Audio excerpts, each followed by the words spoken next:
Welcome back, everybody, to another wonderful episode of The Boys. We have some good news, we've got some bad news. Depends on how you look at it in the gaming world, but we got some great news. If you are a fan of Final Fantasy, Thursday will be your new Mecca.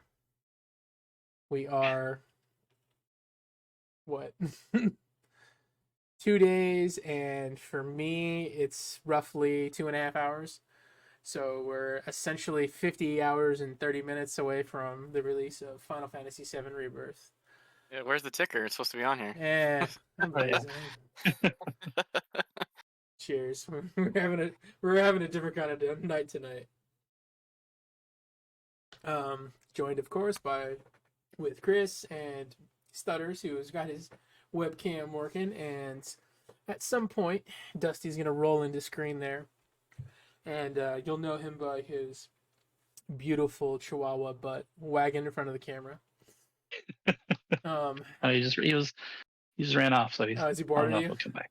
Okay. Yeah, he's bored. Yeah. Yeah, like all Chihuahuas, he's bored already. Yeah. We're gonna start first with some gaming news, as always. We're gonna watch the Borderlands trailer. Oh, I haven't seen this. Yeah. Yeah, just to get a quick little overview. I have some very, very strong opinions about it. I forgot Tim's camera shuts off when I go full screen.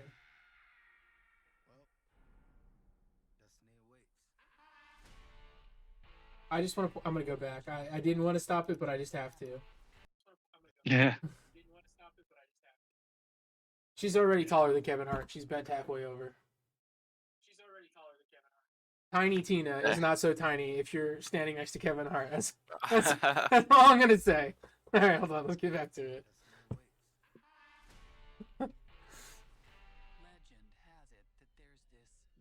I had no idea they were doing anything like that. So seeing that kind of pop up as a like a must watch, I was kind of surprised.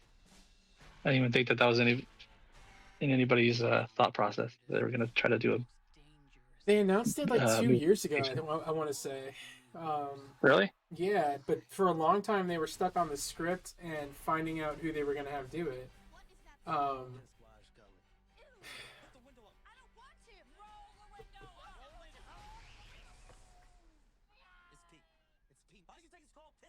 Isn't that Tiny Tina? The one with the bunny ears, not the one you were pointing at?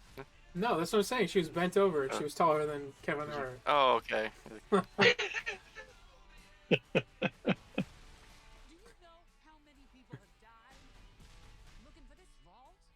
This vault. I'm a couple drinks in, guys. I had to stomach this trailer a hard way.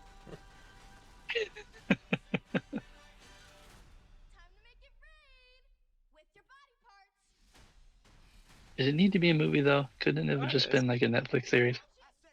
No, it's all about the $1 billion series. That's how studios think now. Is what can we monetize into a $1 billion series? What can turn into multiple movies and new toys? I mean,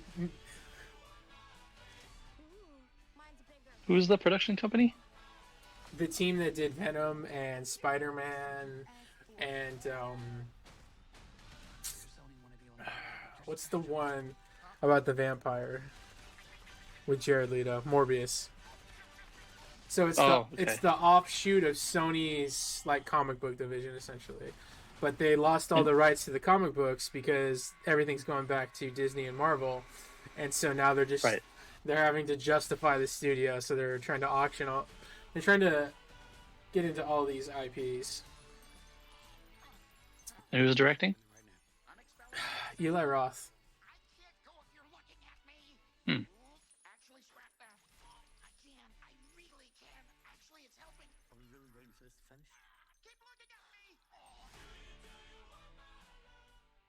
And Jack Black is Claptrap. And my cat is joining us. Oh, Richie. Now we got to see if any fans are upset or excited over that. Oh no, trailer. They've disabled the dislike button right on YouTube, so you can't see anymore. But from what I've read and seen, that it's probably got a lot of dislikes. Um, I have some stuff to say about this, but let's go with Chris, who loves movies but doesn't watch them very often. It's an interesting way to put it, If I tell him to watch something because I say it's like it's really good or intriguing, he'll generally watch it. But I wouldn't say like his top objective in life is to go watch a movie in theaters. Whereas like that's one of my favorite things to do is to go into a movie theater and watch a movie. But what did you? I'll say okay. Yeah, what did you think about Borderlands, that trailer? What does that inspire to you? And the first thing I thought is I look at it through the lens of video game movies, so I put it in that category. I don't look at anything else. And when I recollect back to all video game movies, it looks like it's in the same ballpark. Mm-hmm. It'll be okay. Yeah, pretty grim. Just okay. Yeah. Okay. Right? What do you guys think? That is the perfect way to put it. Yeah, historically, video game movies haven't been all that great. I mean, there are a few gems here and there, but yeah, the overall track record hasn't been that great. Yeah. All right, I'm gonna bring this picture up real quick. So this is the Borderlands cast standing in profile. Let me pull it up here. Where did the picture go? Okay, yeah, here it is. Okay. So this is them standing in cast in profile based off their character models. What the hell? This is Roland right here. This is Tiny Tina, a good 4 feet shorter than him. I mean, casting wise, I love Kevin Hart and Kevin Hart, right? But that's all you ever get. He is Kevin Hart. He's always Kevin Hart. He's nothing but Kevin Hart. I've never seen him be anything but Kevin Hart. So like, that's who he's gonna be. He's gonna be Kevin Hart meets Kevin Hart meets Kevin Hart, playing Kevin Hart, saying stupid shit. Tiny Tina is a foul-mouthed, like, just obscene character who is funny in extremely small dosage. She got her own game, and the game was just agonizingly long. And she just got... She's so overkill when you play her whole game. You know who her voice actor is? Yeah, it's the girl from YouTube. I can't remember her name right now. Ashley. Hey Ash. Yeah. Yeah, hey Ash, what you playing, right? Yeah. I can't think of her name right now, but yeah, she's done a lot of. I mean, credit to her. She does the character justice, and the character itself is good. But the premise of that character for an entire 60 hours of the game was agonizing. Like, claptrap controversy aside, Jack Black is not Jack. He's just not Claptrap. They have two different like speaking cadences. They have two different styles of delivering lines. Jack Black. He's making his rounds on the movie scene lately. Yeah, I mean, I love Jack Black. I don't think I'm not gonna not like him as Claptrap. I know I'm gonna like him as Claptrap. But this movie had money. The whole reason the original voice actor was cut was because Gearbox are a bunch of cheap bastards and didn't want to pay him how much he rightfully deserved for being, quite honestly, one of the shining points of the original game, right? So to say there's a money dispute going on, fire him under the shelf, and then try and just release the game without anyone knowing about it until his post comes out on Twitter, like, it's shitty, it's shady, but how amazing would it have been if it's has his name there, the original voice of Claptrap, right? Like, it would have garnered so much it would have generated so much buzz. I think it would have helped sell the movie entirely. But instead, you have $80 million going to some amazing actors. It's not like any of these actors are bad, right? These actors are high caliber, high class. Just, I mean, it's a powerhouse, and I'm all for that.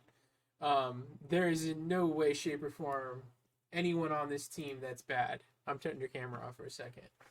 All right, you have Kate Blanchett, who is an Academy Award winner, who is like, who knows how old she is anymore? Because whatever potion she drinks every day, or whatever baby soul she's drinking to stay young, like, yeah.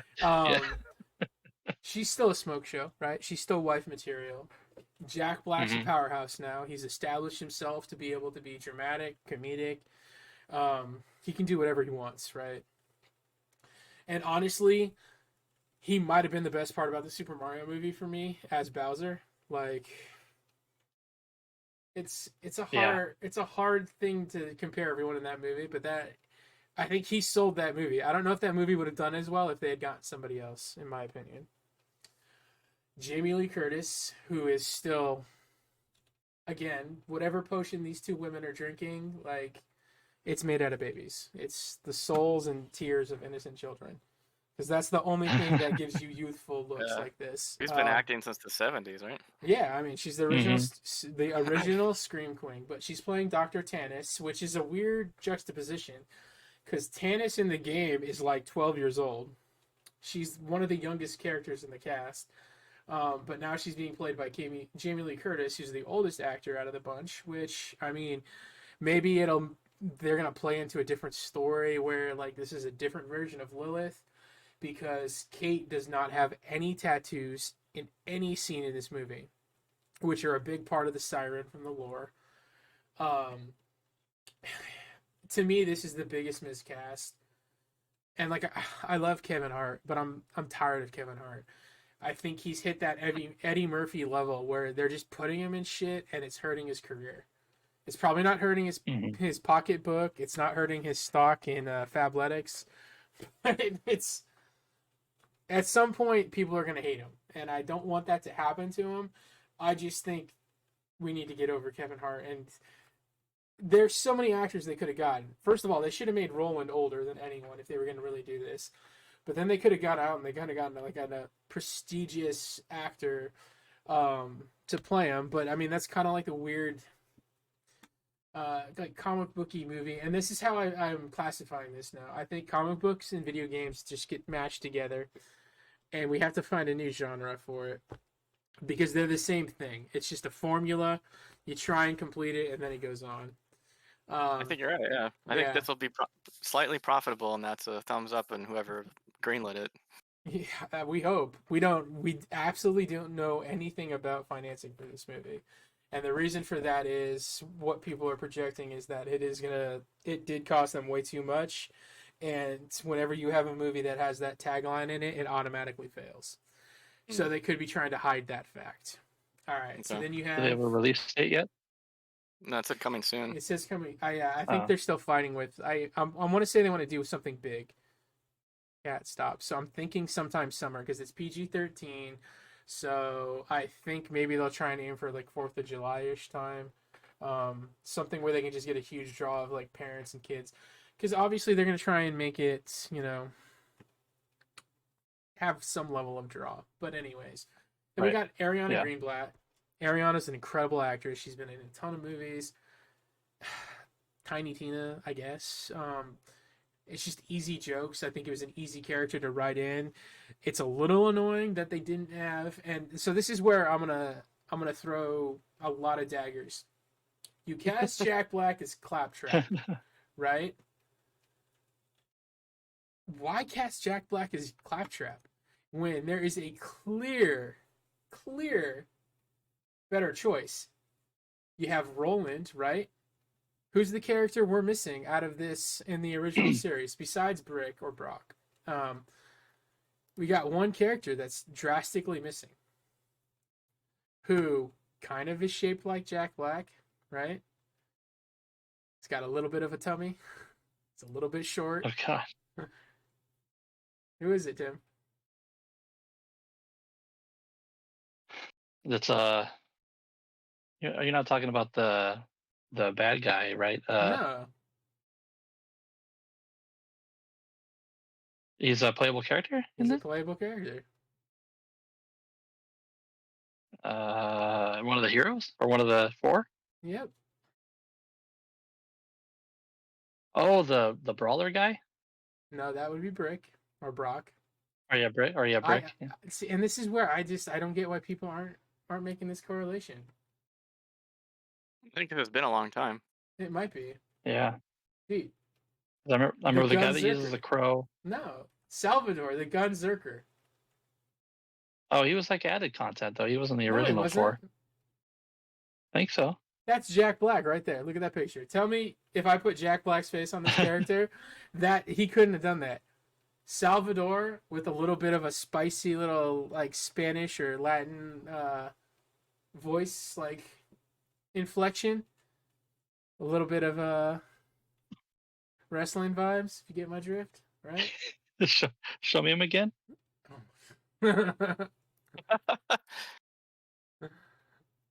Hold on, let me find a good picture of Salvador. I can't believe no one. Brick is the Russian sounding guy, right? Yeah, Brick is Russian. Salvador is the Gunzerker. He's in Borderlands 2. 2, okay. Yeah, the Borderlands 1 character version of him. I don't remember what it was, but anyways. And Tiny Tina's not in 1, so they can fuck right off if they're gonna tell me that we're not adding him because he wasn't in the first game. Like, Tiny Tina is not in the first game. Oh, she's not? I don't remember her in the first game, do you? No one remembers any of this stuff. I know, right? 2008. At this point, it's been forever, right? But yeah, so it's just like, okay. So these are the top most powerful skills in Borderlands. But anyways, that's Salvador right there. Okay, so these are the characters they had. They have Gage, who was the Mechanancer, right? That's the DLC character they had. But at launch, you had Axton, who replaced Roland. You had Maya, who replaced Lilith. And then you had Salvador and Zero, who replaced the Hunter, the bird guy. Yeah, Hunter, yeah. I can't think of his name right now. Yeah, either. But I mean, tell me how that couldn't have been Jack Black. Just being Jack Black, right? If we're gonna lean on Kevin Hart playing Roland, why is this Claptrap and not Roland? Isn't it when people go for movies, I guess they would have to have the part. Maybe they didn't have the part written, but he went in and said, "I want to be in Borderlands. I don't know what character I'm going to be." And then he read off different lines, and they were like, "You work for Claptrap. We're not going to write in Salvador." I'm trying to find there it is. Okay.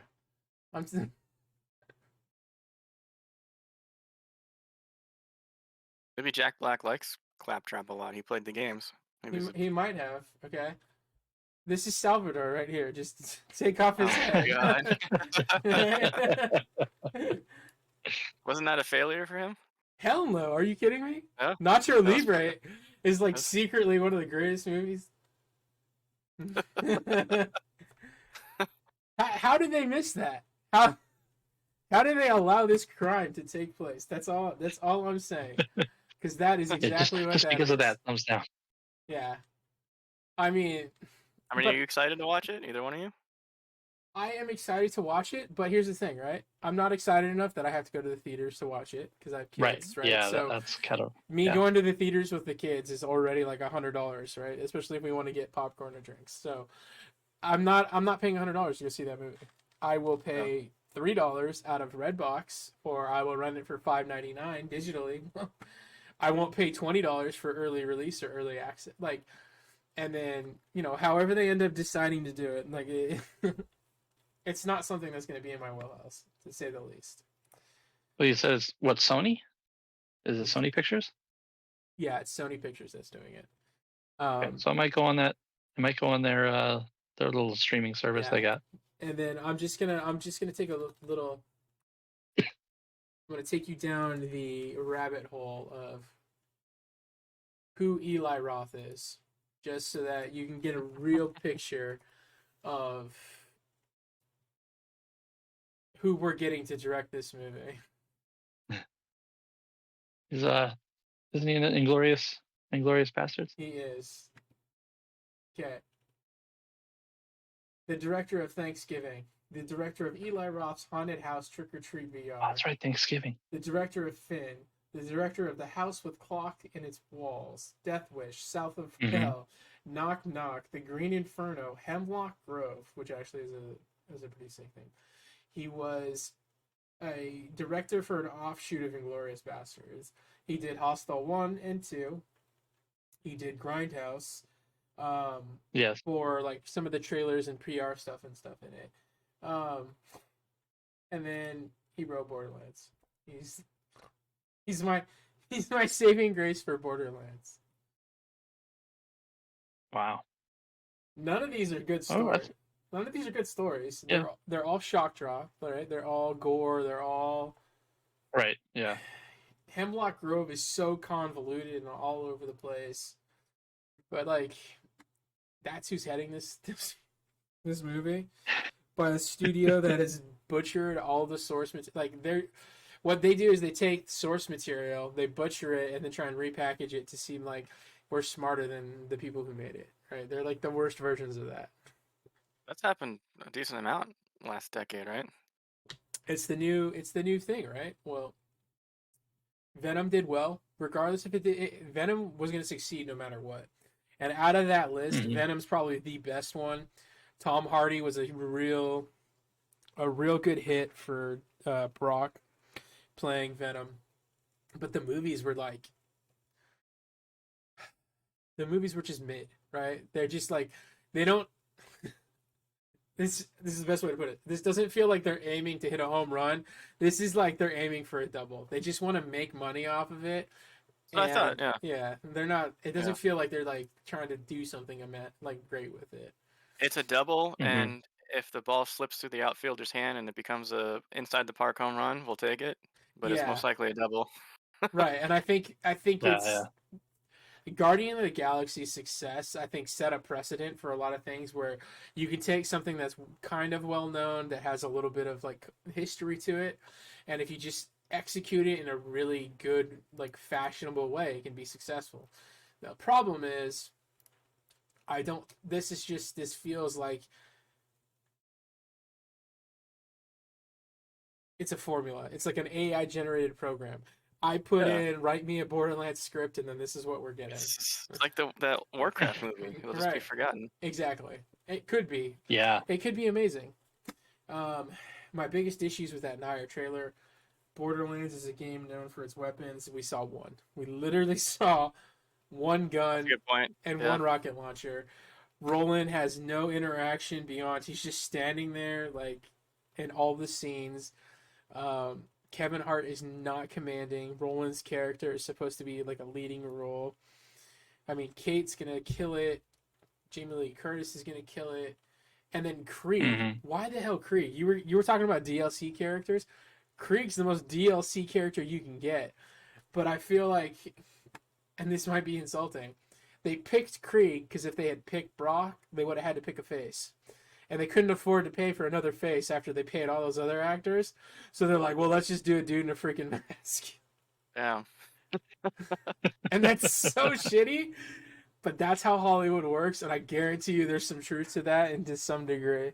Where they were like, oh, let's get a sixth actor. And the studio's like, no, listen. This movie needs to come in. We can't be spending $10 million on another face. Like... Well, what can we do? Well, Krieg's face is never shown. Okay, fine. I mean, they did it with Twisted Metal, right? Sweet Tooth. They they did a wrestler's body, and then they paid what's his name to do the voice for it because they didn't have to pay him to be an actor, so they got him for essentially pennies on the dollar to how much Will Forte was actually making at the time. But like, you know. And see, that was just a streaming service only, right? That wasn't a movie. Yeah, it was Peacock only. Yeah. God, it was so bad. All right, but enough about that. Yeah. Let's go to some big gaming news. This is just going to be a general for the industry. Massive layoffs just around the gaming industry. We are finally seeing the fallout of COVID. We are finally seeing the fallout of these companies that overinflated to try and force products out as quickly as possible to try and capitalize. They created unsustainable workforces with people working at home, and the reality is, if these 10,000 people were producing AAA or quadruple A games like Skull and Bones every single couple of months, right? Companies wouldn't be going bankrupt or wouldn't be losing all this money. The problem is you have games like Skull and Bones that take 10 years and are triple or quadruple A titles and are being seen as pretty much massive failures.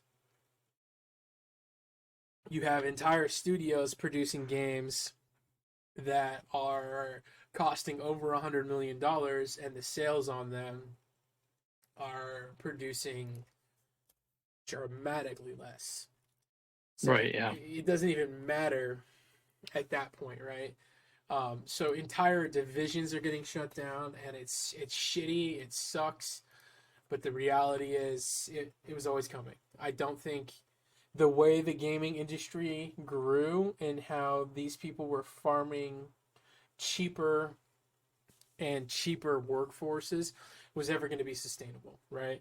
Because you're loading up 4 guys for the price of what you were paying 1 competent programmer, but then those 4 guys have to get raises, they have to have inflation, they have to have medical, like all of those things expand and expand, and it's like, when is the company going to realize, yes, I'm paying this dude 20% more, he gives me more quality product, more veteran leadership, but at the end of the day, I'm only paying for 1 401k, I'm only paying into 1 HMO plan. Like, there needs to be a better strategy. Or no, stratagem. That's our new word of the century. Stratagem. There's got to be better stratagems to this process than how they're doing it. And Blizzard is the hugest proponent of this. Let me replace 1 guy that knows what he's doing with 5 guys that have no freaking clue what they're doing, and then hope no one notices that we're having a huge dip in quality and success, right? You know, you want proof of that? Diablo 4, in a nutshell, is 5,000 dudes humping a football, and then they realize they don't have a football. It's 4,000... Or they lost the football. It's 4,000 people trying to code on top of code that's so old and nuanced that they have no idea what they're looking at. It's like they're trying to speak in a different language. So they're just writing code on top of code, and they're breaking their own game data. It's just, it's a shit show. And, And it's kind of poetic lately, with these, there's been, 3 or 4 late release or releases lately that have kind of exploded, and, with smaller companies. Not as big, smaller companies, and not a big, he has huge budget, and have kind of made a real impact. So it's kind of, should be showing the big developers that, hey, maybe you guys are, you guys are wasting your time. Because you're stupid. End of story. Yeah. Right. Yeah. Well, they've diluted themselves so much that they can't produce a quality product anymore. Well, they got to really kind of take a step back and examine. It's a real big oversight issue too with Blizzard, where they had 3 teams working on the same game that had no communication chain. They had no idea what the other company was working on. It was just like hand washes hand, right? You don't wash your hands with one hand, right? You don't wash your hands individually. Like, they have to work together. They have to work in conjunction. So how does the company think they're ever going to succeed if they don't let these people talk? Because I don't know. Yeah, and there's so much of a disconnect. I didn't think it was that prevalent, especially in the gaming industry, where it's literally like here's a task, this group does it, and then they are, for all intents and purposes, like disconnected from all the rest of the group. Like, it's like everybody's maybe like however many are working on working on this, you know, engine or thing, and then these guys are working on gameplay, and then these guys are working on, and it's like I didn't think it was that much of a disconnect. You know, when you hear stories about different developers and talking about, you know, uh, Yeah. everybody trying to come back together and then try to put the product back together. It's like, why isn't everybody, you know, on the same page with this? Like, if people are developing stuff for their engine, it's like, wouldn't another, like the guy making the models, want to be involved in that? But it just doesn't seem that way. You know, Well, and we're seeing there's no communication. the biggest companies that are guilty of this, though, are companies that have had massive walk-offs because of working conditions. So you have Square Enix, you have, well, Square Enix is less that, but Square Enix has a lot of issues with their Japanese to American companies. Any Square Enix company that's not based in Japan is struggling drastically. Um, and that could be a communication issue or it could be something else, but it's been a big thing that's been happening a lot with them. With Blizzard, it's because of, what did they lose? They lost, I think it was over 275 employees because of Yeah, how many did Microsoft end up? and then Microsoft fired a brick ton more. And they had to cancel the project, I think, right? Didn't they? They canceled a That, game like there was a that supposedly was 75% complete. It's been in development for 5 years. It was going to be a new like MMO thing. But you know, you had Luminous Production with Square, who Square apparently was very, very hands off, and that game was there's so many things wrong with Forsaken or Forspoken, I should say. oh yeah, Forspoken, yeah. But that game was out for less than a week, and that whole studio got shut down. Yeah, I had high hopes for that, but then it just, I don't know. Bad writing. Yeah, yeah, The power of writing. That game got tanked by its story. yeah. Because I mean, there is some kind of like, oh yeah, that damn, one, yeah. that was crazy. Took down Daedalic Studios. They don't exist anymore. Like, Did they really? It was that bad? I know. I remember seeing all the crazy videos of it. yeah, it was that bad. Um, you know, How about the other aspect though, about consumers having less money to spend, so these companies have to cut back? Like, no, that's a big point, and it's we're finally having power, which is going to be my last news story here. Is we're getting more spending power, but we're also seeing companies push back in a different way, and part of it has been studio manipulation. Like, woe is me. Like, we're failing Right. because of you guys. And like, you know, these problems aren't so bad. You guys just need to get over yourself. But a lot of that has just been gratefully so. I'm very excited for it. It's been spending spending power has never been, I think, more important for the industry. And so this is the perfect opportunity for us to really start taking shots back at these companies that have really shitty business practices. Um, the biggest downfall to that, though, is that it's going to cost people their jobs because ultimately it's not like a stockholder is going to say, yeah, pay me less money. It's going to be fire a bunch of people so that I continue making more money until something changes. you have to do it. It just gets worse unless you do it, right? Because then you get the too big to fail thing, and then you get the situation we have with the country in general. Yeah, our bubble has burst, Right. For sure. Right. But that leads me to our other story, which is, I don't know how much you're aware of it, but the spending power has. I didn't look at this. Okay, this spending power has changed, and how do you get over 100 overall Shaq in NBA? Okay. So originally, the highest rated NBA player was 99. And in a Kobe? super, no, it was a couple different players. I don't know if Kobe ever hit 99. I know there was LeBron, Jordan, Giannis. Yeah, Jordan. Yeah, Jordan was one. But anyways, packs for 2K24 have never sold this low. Good. Yeah, it's been a Yeah, it's been a good. hit for everyone, for Madden, for just the entire pack market has suffered dramatically. So, to combat that, and this is what I was talking about, 2K found a way to force people to open packs.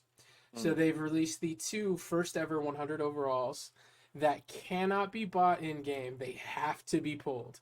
So the only way you can get them, the only way they can force people to get them is to chase the dream. Shaq is a 2%. The other character, by the way, is Kareem. Okay. Yeah, Kareem was the first one that was released a couple months ago. And they saw such a huge increase in numbers, they decided they immediately needed to do it again with a more popular player.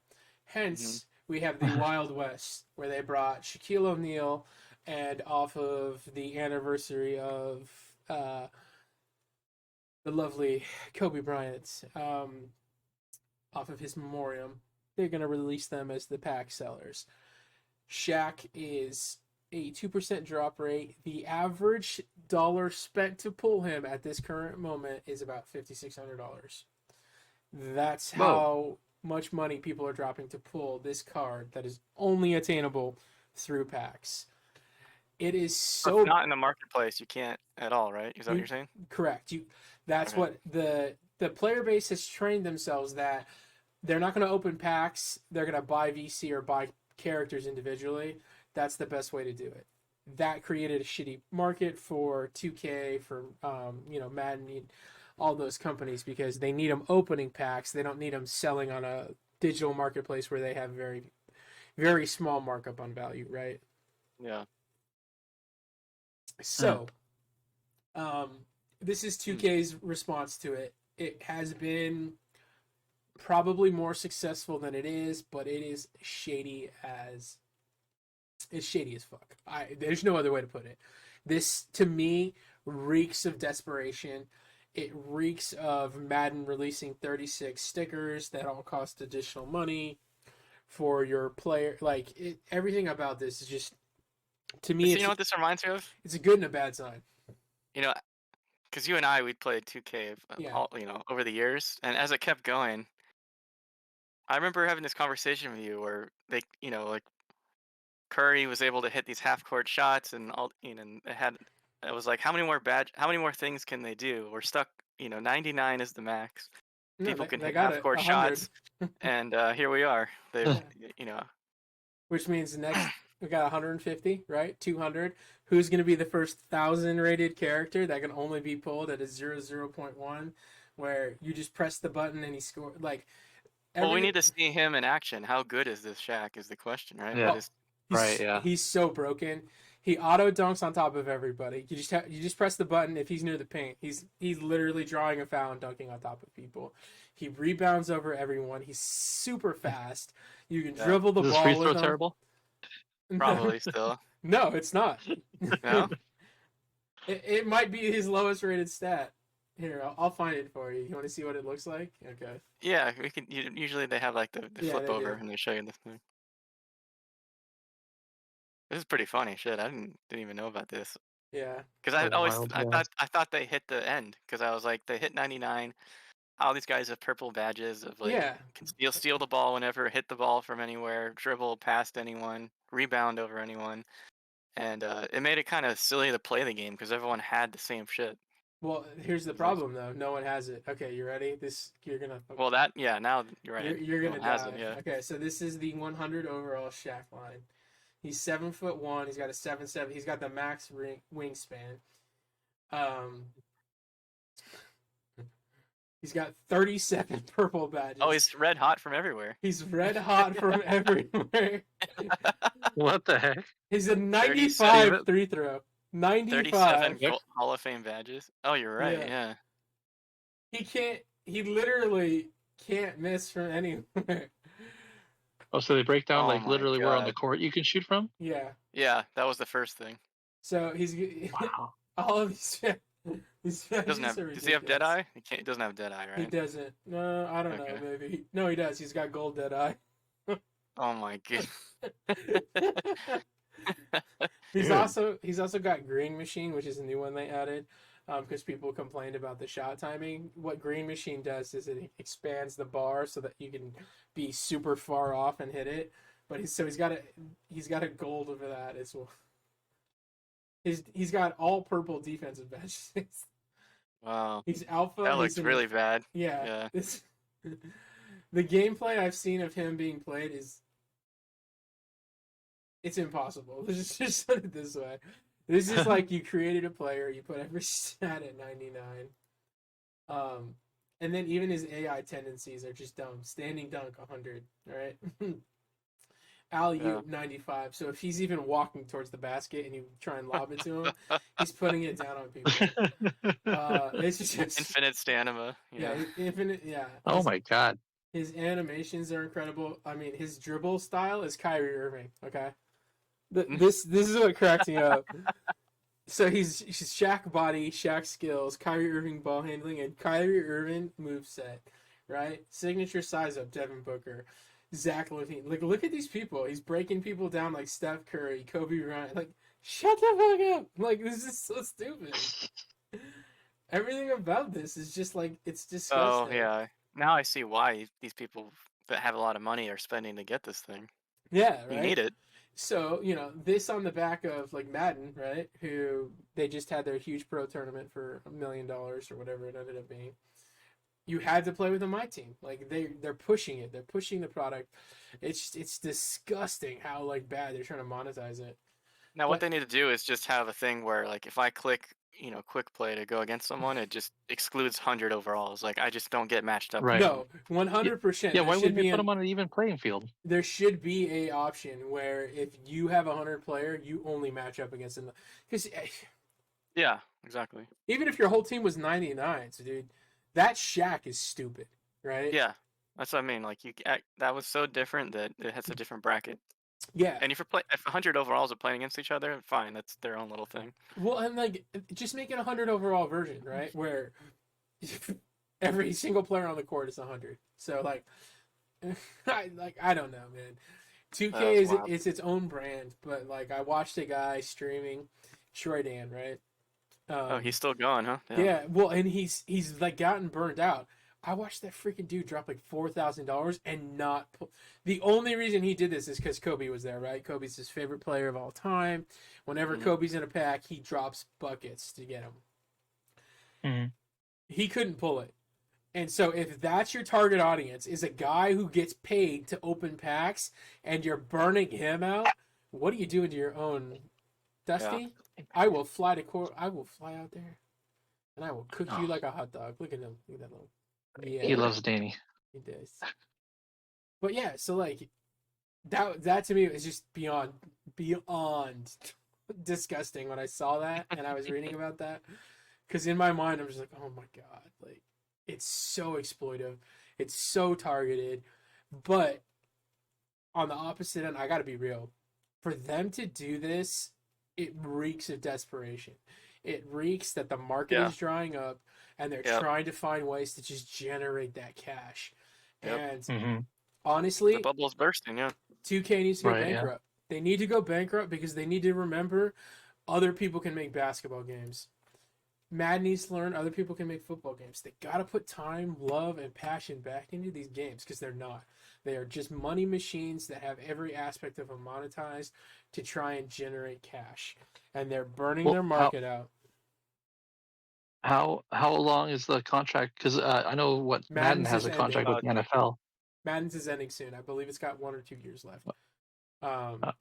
The college contract, I believe, is up. So I think we might start seeing different college games. I don't remember if that got re-upped or not. Yeah, and there hasn't been one for quite a while. Yeah, hockey's on the verge of bankruptcy. It's sold the worst it's ever sold. It's everything about it has been bad. Baseball, the show did okay.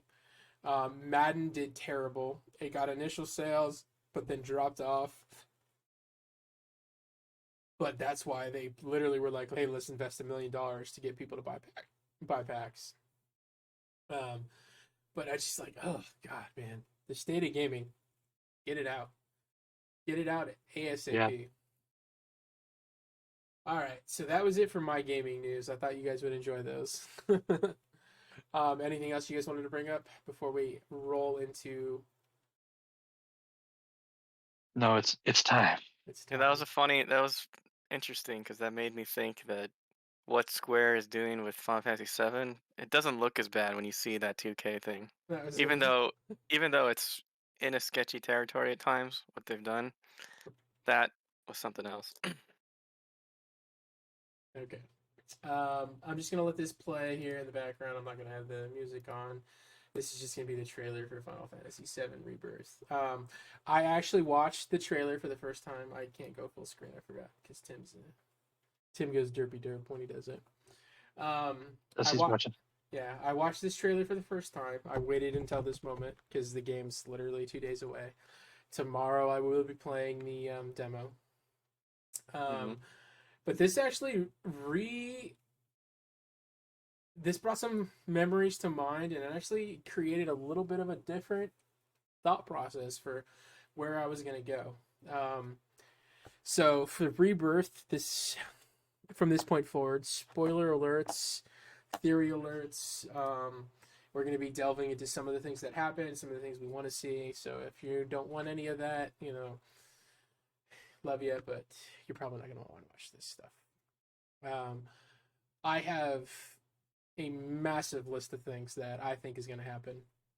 But after watching this, some of them got changed pretty rapidly, and I thought that was pretty interesting because I wasn't really expecting them to do anything that was going to change my mind, but that's another reason why I didn't want to play the demo until very late, and I didn't want to watch any of this content because all of this is just, there's so much going on.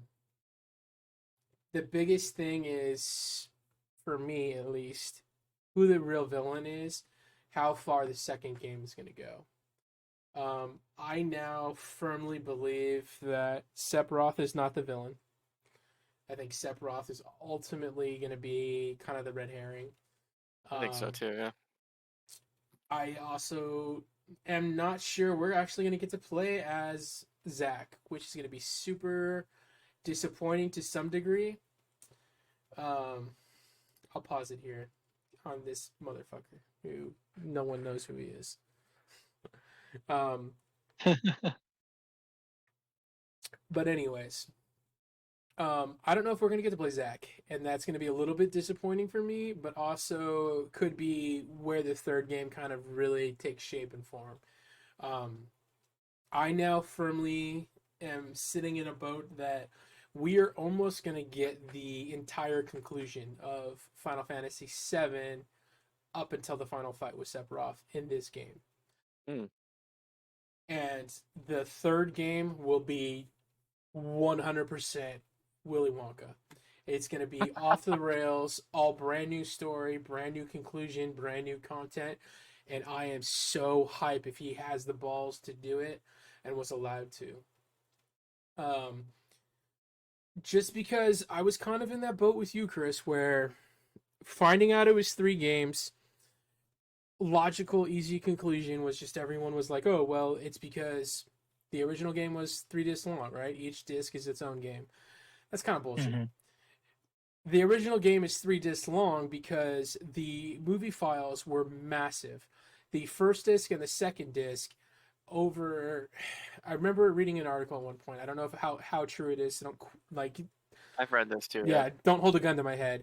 But 60 to 70% of the actual data on a disc was the FHM file of how they formatted the videos for the original game. The third disc is the entire game, like in its entirety, with only like 5 videos on it, right? Yeah, there's a way to play the whole game on one disc. Yeah, so without disc swapping. If I was gonna break that down, that means technically there only needs to be 2 games, right? On top of just the little itty bitty like teasers they keep throwing in and out, they can't just be flashbacks or flash forwards, right? It's legitimate content that leads me to believe that they could do massive levels of conclusion. The fact that Zack's not in any gameplay whatsoever really does scare me. and which kind of leads me more to if they bring Zack in as a character, there is going to either be a massive shakeup of how the story progresses, or it's really going to lead to the third game where not only will Zack potentially become a character that's playable, but maybe even Sephiroth. We don't know yet. Um, we'll find out. But before I go into my vomit of story and you know me, what do you guys want to see about in this next game? Is there anything that you're really excited for? Is there anything that you are going to be disappointed if they don't do, or if they change change massively?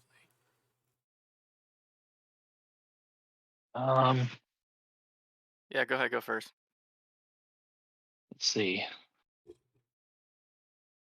I will be disappointed if they don't maybe go into more of Marlene's stuff, like any of that background with Dyne and Barrett. Well, we've already gotten more video of Dyne, so we know for sure they're going to go through all of his story. And we already know there's more of Marlene's story as well because she's in a lot of the old cutscenes. They didn't really put her in this trailer, but she does, from what we can appear to see, have a pretty big story arc that was not a part of the original game, which leads me to believe that they're going to try and make her more important. Right. Because looking at some old, or not old, but replay videos of 7 Remake, I forgot about the part where, Aerith goes back to Seventh Heaven to warn Marlene and get her out of there, Mm-hmm. where she's kind of scared and doesn't fully trust Aerith right Right. away, Yeah. and starts to bawl when Aerith tells her that Barrett's not coming to get her, and she gets upset. Yeah. And Aerith touches her, and there's this there's that weird um phase and out thing where like when Sephiroth is on the screen, where it kind of like the screen kind of Right jumps. here. There you go. There's Dyne right there. So Oh, okay. I didn't. Yeah. everyone who doesn't know, this is Dyne. This is Marlene's real father, and he's stuck in the prison town. I literally just blanked on the name. Do you remember what the prison town was called?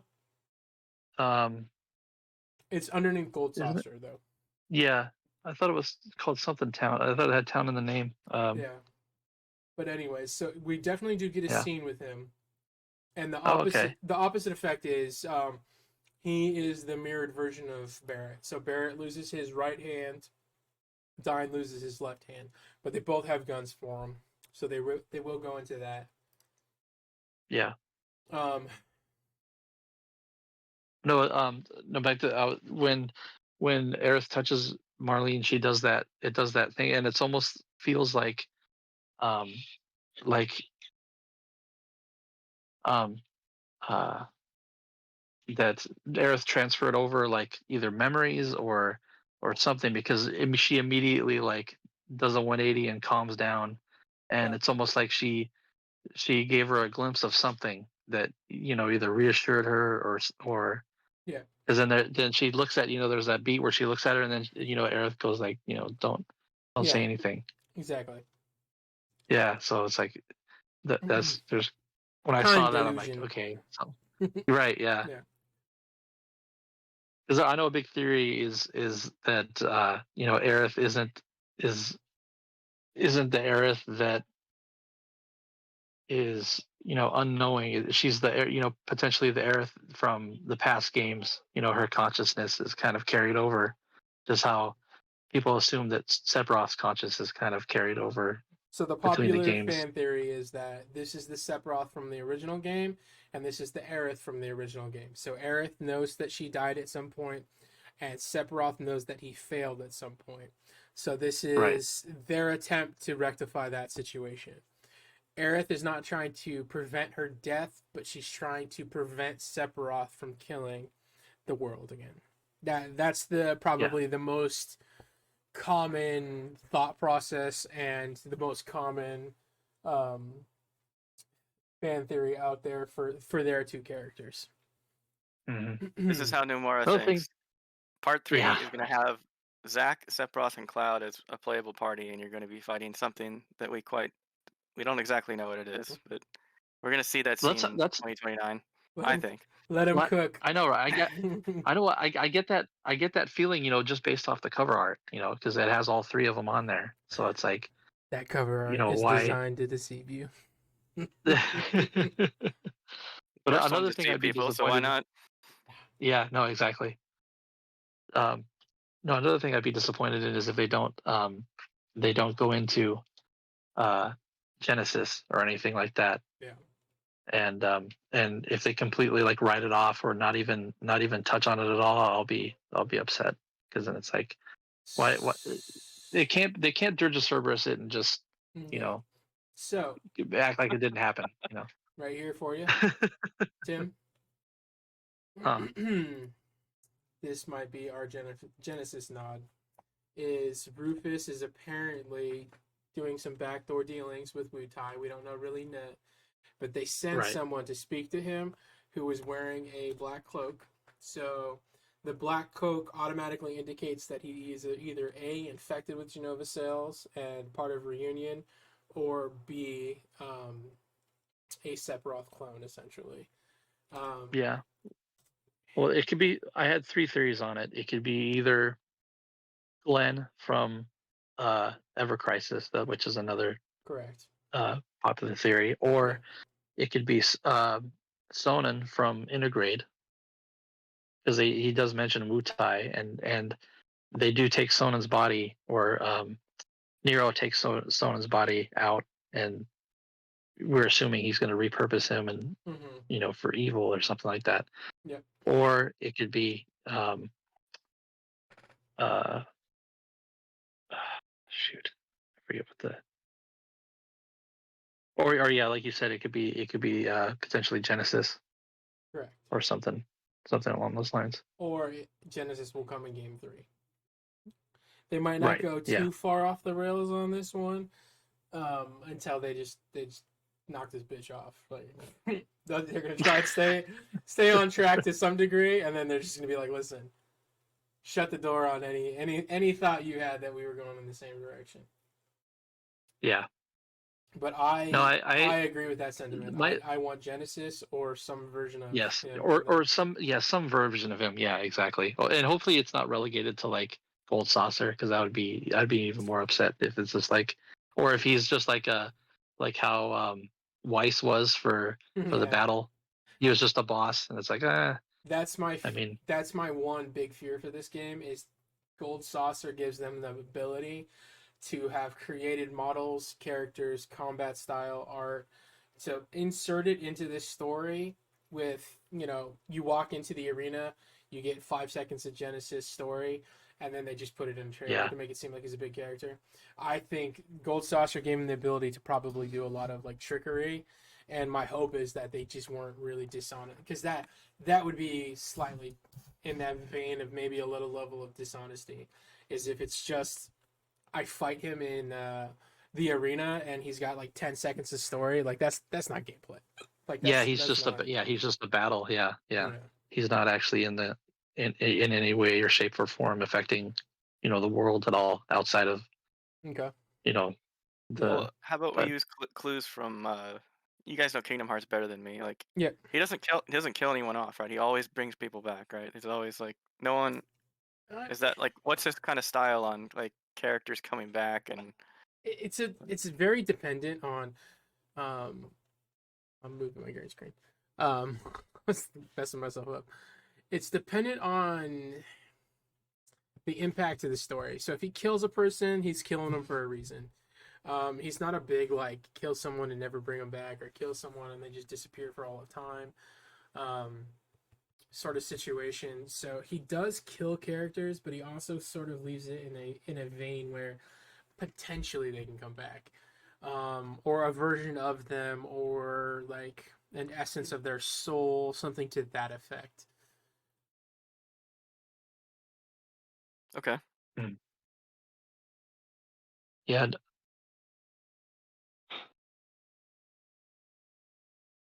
Any other big things that you either think will happen, like spoilerly alert, or Oh. Um. I guess, like you were saying, with Zach potentially being a red herring, that would. I mean, I hope that's not the case. I hope. And it actually would be kind of neat if we do get a chance to actually play in his timeline. That it's more, his gameplay is more akin to like Reunion. Like Crisis Core, yeah, where they bring back um the roulette slot thing, which thing. I thought, Yeah. yeah, I Shit, can't, what I was that can, called? Yeah.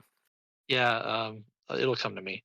Hmm. Uh, and then, yeah, just more. That's where I'm kind of the most excited is why he's back, what his purpose is, and then yeah, why Aerith is almost like Sleeping Beauty in his timeline, and yeah, is he gonna is he just working towards trying to wake her up, or what how much information does Biggs know that he, because just going off of what we've seen in trailers, because he's talking to Biggs, and Biggs is telling him about Shinra and stuff like that. So yeah, how much information does Biggs know that he's divulging, and then how they even come across each other is going to be another kind of yeah, because interesting thing. Biggs and Zach don't really have a storyline in Crisis Right? Core. Yeah. So their interaction was also a little bit of a weirdness to it. But again, Biggs and potentially Jesse and Wedge surviving is a huge narrative change as well. Because Yeah. in the I mean, original, unless he they die. recognizes him, like, because Zach's carrying Cloud, so unless Biggs recognizes Cloud, maybe Yeah. that'd be the only thing I could think of that would link them. But Hmm. no, I'm excited for, yeah, yeah. I'm actually more excited for like Zach's whole timeline rather than just playing the reimagined 7. So kind of like it would be cool, like where you're saying, you're speculating where that 3 is like a Willy Wonka. Well, that'd be like the coolest thing ever. Just having them kind of have basically not start over, but just have a whole new potential end, to kind of go down and kind of culminate the story. Could Yeah. add more characters. Yeah, could really revive everybody's love for that game again. I wanted to jump into the story. Yeah. And I think it would do a lot of fan service if they do kind of have a battle where Zach, Sephiroth, and Cloud can all fight Together. together, and it lends it because it's 3 characters, so that Hmm. makes sense. Have the 3 of them, Yeah. and then yeah, what's that ultimate evil? Is it Hojo, or is it something Maybe it's the thing only that in the shot strings? down Genova here a long time ago. Whatever, you know. Right? Yeah. Yeah. the Yeah. Yeah. Yeah. AI Whatever. explanation. Whatever. Yeah. Whatever alien races that Genova's a part of. Hmm. Potentially. I don't know. Yeah. Because doesn't Sephiroth mention also in at the end of remake that They go to he the moon in wants Final to, Fantasy IV, so why not go to the moon in this? yeah, exactly, yeah, leave the planet. Yeah, Meteor came, so They maybe go. they What could go that? back. They go to space. Remember, they go up into space Oh, but in the yeah, they Oh rocket. yeah, do. But Sid, that's yeah, for a little bit. that's right. That's Yeah. No, but I'm Yeah, just this saying. time he, Instead of the rocket malfunctioning, right? Maybe Sherry yeah. fixes it correctly, and instead of you having to let her die or have the option to let her die or return. You know what? I yeah. agree with that. They're gonna fly, and you're gonna see all the Final Fantasy planets, like 10. You're gonna see different. You're gonna see that they're all in one universe. And you're gonna see Final Fantasy 10 planet. You're gonna see all the planets when he's You're flying gonna see away. the world map for every game just It's like wrapped around it's a planet. Yeah, Go like what is it, Geist style, right? Or that's funny. It's funny you mentioned that because that feels like 14's kind of thing now with the reflections, because like one of that's the oh what right, reflections that's what had they tried to do with had 13 for Golbez sure. on it. no, Yeah, I'm just yeah, it had joking. like I didn't even Golbez know they on did it, so that. there's other planets. Yeah. So I Chris, think it was just a way that for them to include him into the story is like, oh, Yeah. he was part of one of the reflections. Yeah. Okay. yeah, So So I'll just say something real quick, and then I know yeah, go Adam's ahead. got more things than I do. No, no, no. I want to know what you're thinking. I want to know where. Um,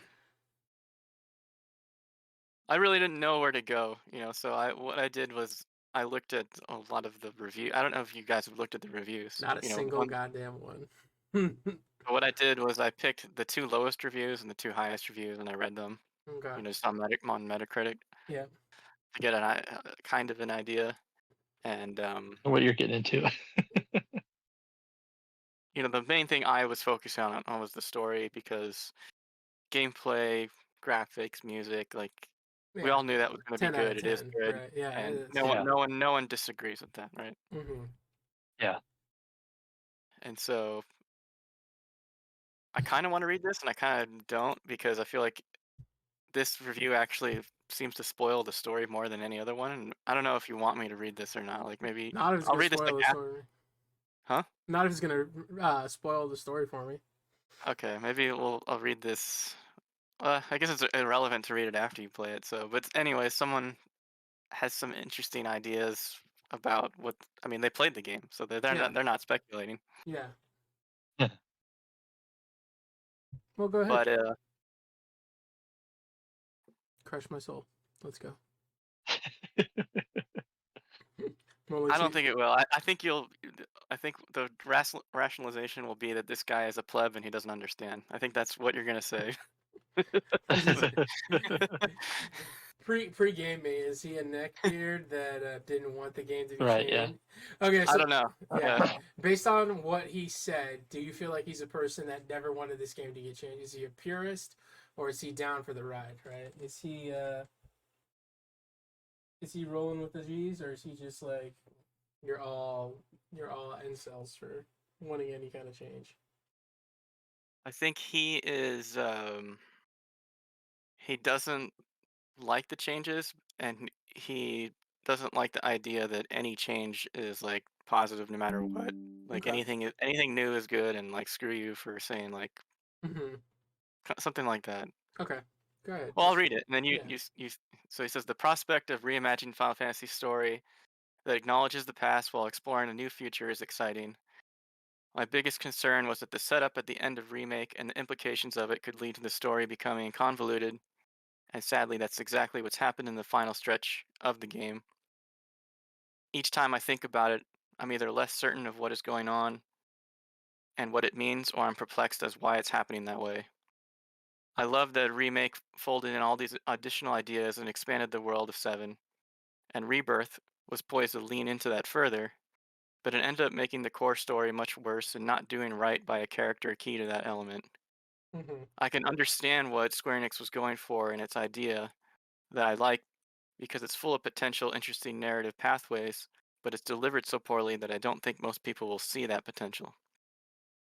There is one specific moment that has been subject of will or will they not speculation for years, and how it resolves. Yeah, and how it resolves manages to be confusing to the point of being incomprehensible. For the original Final Fantasy VII, it became an iconic moment that crystallized in minds millions of people by its emotionally devastating impact, and for many, it changed the way they thought about video game characters. In Rebirth, it is bewildering and undermines multiple characters, diminishing and obfuscating qualities that define who they are, the decisions they make, and their motivations for doing so, while also being unclear about what is actually happening. Aerith, in particular, is robbed of a moment that is so crucial to her character by the message delivery. The message is lost among narrative noise that wasn't there before, and it becomes so uncharacteristic of a game that otherwise is sharp in how it presents its characters. In my case, there was also an instance where the way the story unfolded and a character behaved contradicted how their actions had taken up until that point.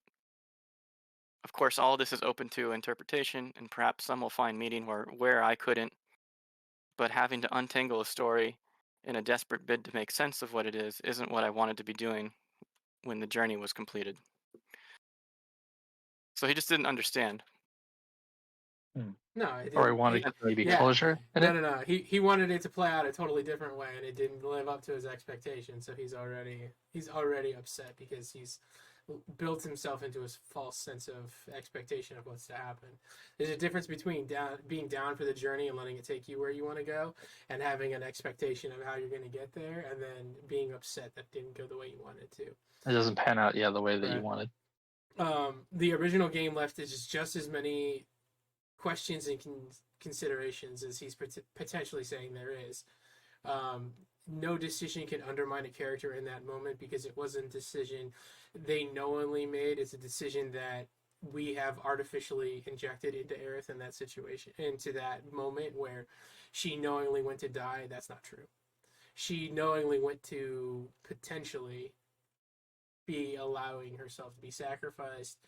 So honestly, however that plays out, we'll see. Will that ultimately undermine her decision or anything else? That's just a new way of taking down a lot of narrative tones of where when a character has a moment of sacrificial justification, it's just like, well, no, it just, if it's a character that knows she's supposed to die at that moment, right, and she goes to her death, does that remove her need to do it? Or it's just, there's lots of things that can go into that.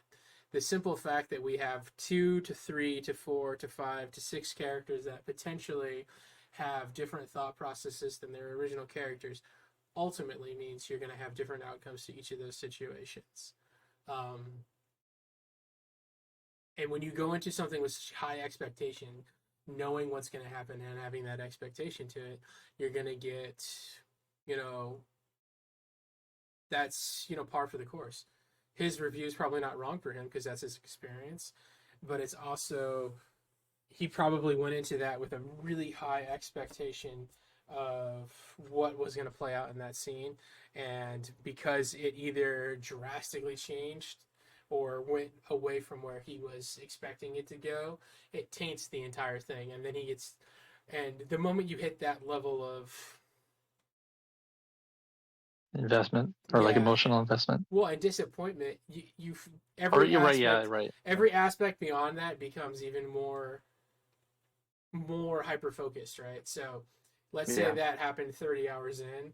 The next 20-30 hours he played, he's already pissed off, right? And everything comes in the lens of that and building into that. If that's, I think that's the psychology the other way of this game, right? So Nomura, his first $60 footstep was remake. The cover looks like the original. Let me get you. You see the sign. You have the door opens. You have 1 foot in. You're kind of in the store. Mm-hmm. It looks familiar. And now this one is the second foot in the door, right? So this is the $120 investment. And now, it's not the second foot in the door. You're fully in. The difference is, okay, so you step further in the store, and now the door is closed behind you. Yeah, you're trapped. That's the thing. And now you have to like part 3, because just like this guy was invested in not liking it, now you are extremely invested in liking it. Well, he's invested and he has to continue the journey whether he likes it or not.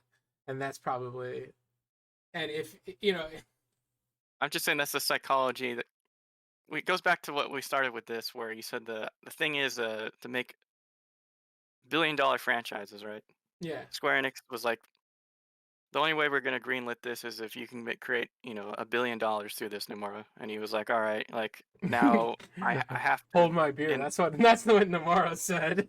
And so he was like, okay, because it needs to be like that, it's not going to be one celebratory moment, right? Yeah. Which is what I would have preferred. I don't think, that's just what I would have preferred, I'm just saying, like, I think to have like a one celebratory moment it's just like, it would be like a special moment that happened in 2023. Everyone remembers it going back and stuff like that. This is like, if profit didn't matter, if money didn't matter, all these things do. And so these people are businesses and stuff like that. And so he had to balance between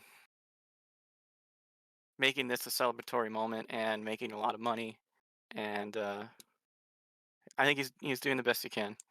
Well, and I don't think at any point has he ever made a choice where it felt like this is more about the money or profit margins as much as it is about telling the story in a really conducive or heartfelt way.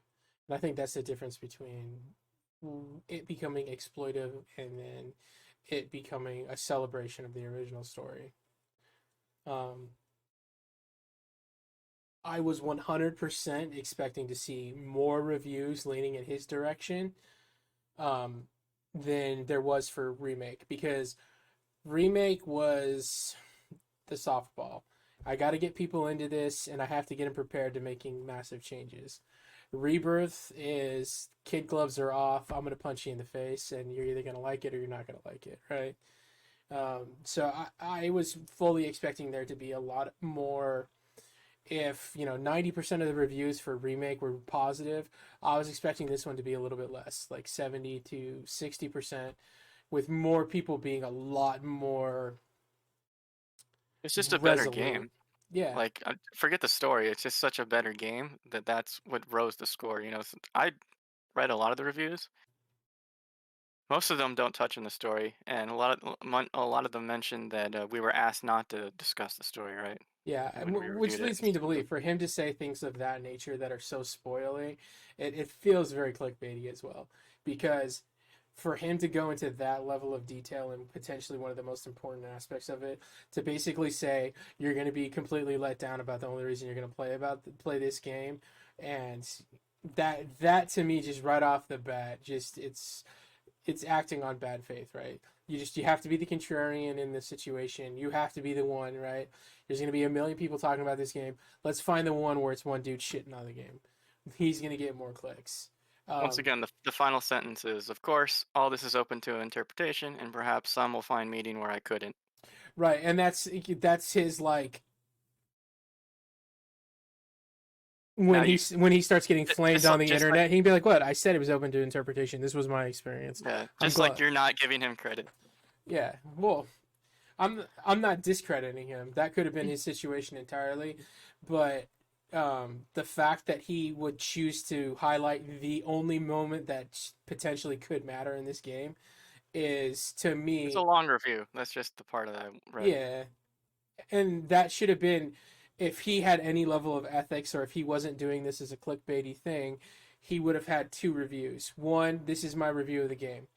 Two, this is my story review of the game that I will release in 4 days after you've had a chance to complete the game and finish it and come to your own conclusion, right? And I think there's a lot of people that are doing that, and I think that when it's a game that's this heavily invested in story, there are a lot of people that kind of respect that boundary. This just for whatever reason, to even have that be mentioned in his review, to me is a discredit to his like what he's trying to accomplish. Because it's just it is the impactful point of that story, right? And it's going to be the thing that everyone highlights. It's going to be the thing that everyone subtweets or sends out to you. Like, it's going to be that all of those things. So it's just like in that nature and vein, right? It would be like writing a review for The Last of Us and going, "Oh yeah, by the way, Joel dies 10 minutes in." Like, well, okay. Like, he could have wrote that in a better way than how he did, but definitely that should have been something that was revealed, or it's in a second review. And if he's smart, he would have done it that way, because his first review leads people in, okay, I didn't like the game. There are several, spoilery aspects that I don't want to ruin anyone's opinion on or try and highlight or have any control over their opinions. I'll release that 2 days after the game releases. Play the game, enjoy it, come to your own conclusions. No, this is a man that's coming out. He's probably a outlier to a pretty high degree. So for him to say that, and I'm sure some way in some shape does his review lead you into that expectation going into it?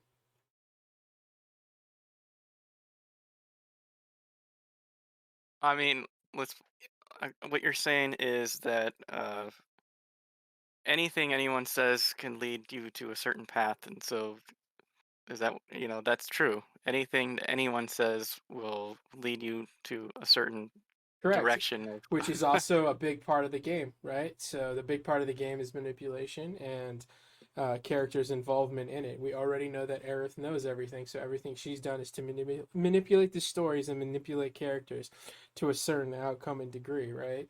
He's just exercising that in the real life. He's trying to exercise his ability to spoil a massive part of the game and preemptively create a sentiment inside people that they are going into it with an expectation to now be disappointed. Because there are people that are that easily manipulated, right? There's that many people that can be controlled to some degree, or it could be that level of But I think a review that's 100 out of 100 is doing the same thing. It preempts you to think that right, it's that it's perfect. Which is why in a game that's like this, you need 2 reviews. You need we played the game. Technically, it ran well. Technically, it had huge issues. Story-wise, it's a 9 out of 10, but we're not going to reveal any massive story beats. We're just going to go on the things that are thing. But, for my aspect, I enjoyed every part of it. Okay, cool. You want a full review? Here's a spoilery-ass version of it. Not just to... And, I mean, like, what a douchebaggy way to... Not to spoil it, but one of the most impactful points in the story is a disservice to the character involved. Motherfucker, there's only one character, and there's only one point in this story where everyone's going to be... It's not... You can't put a spoiler alert around that, right? He could have just been... And regarding Aerith's death, I felt they mishandled it, and they did it poorly, and it ruined her character, or it ruins whoever's character... Like, all of those fun things, right? Is always like, no matter what, it's in a position where it's in a bad spot. But that's just... I'm just the 100 out of reviews that I read didn't touch. They didn't bring up the story because they knew it was a touchy thing, and that would take away from the 100 thing. And then he touched on it too much because he gave it. By the way, it was 80 out of 100 the score that he gave this person. Right, and honestly, I'm not even sure actually, but if that was truly their experience playing it, an 80 is not an accurate score. If you're telling me that this ruined your character, your version of it, everything was perplexing and confusing, and like, why is this game an 80 then? He liked it, but that he was like, he was the only one I felt that was... How could you like a game that was so confusing and so perplexing that you couldn't even come to your own conclusion, and every day you're thinking about how poorly it was perceived and completed by a director and like that? They're very contradicting statements. I know, but I think you can have fun with things that you don't understand. Right, and what if that's exactly what was meant to happen? What if it was meant to be more confusing, or is meant to be more... I think, that's what he said, that there is up for interpretation, and there might be things that I didn't catch that other people will. That was one of the lines. Yeah, and I mean, I'm sure there's a ton of things. If that is his ultimate...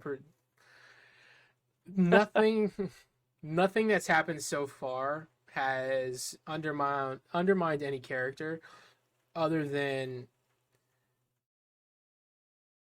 there could be potential, massive spoiler alerts and things of that nature. But I mean, I think there's a difference between saying that the story was convoluted and ultimately you're going to have to come up with your own conclusion as to where I was hoping for something to be set in stone. I felt like it left too many things open to interpretation, right? Well, it's the middle of something, so it's going to feel like that for everyone. And certain people will say that, and I think everyone is going to say that in a different way. Some people will say it in a positive light, people say it in a negative light, but in the end, the story is not done, so you are inevitably going to be confused to some degree because it's incomplete. Yeah, I just the everything they've leaned towards right now is forgetting about the past, right? If that's what we're leaning on, I mean, why would you have any expectation of anything different? Like, I think it's incredibly hard to review a story. When you most games you play, when you review it, the story is done and you review the game, right? This is an Yeah. interesting concept because we're reviewing a story that isn't done, and I'd have to go back and look at other things. Like when Mass Effect was first announced, was it announced as a multiple game series or not? I don't remember, but if it Mm-hmm. was, to review the story is difficult because you're reviewing, like you said, you have to specify to some degree that you're reviewing part of the story, you know, Yeah. and so you're always left with that infinite, like, oh, whatever I'm confused about will be resolved, and that's unfortunately a little bit the Nomura bailout because Kingdom Hearts 4 is in development.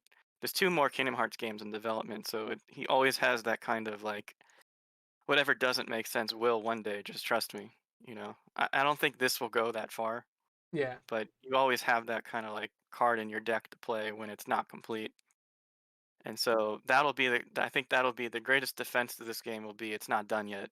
All these people that are complaining it's not done, yeah, it's confusing, but part 3 will tie it up, be quiet.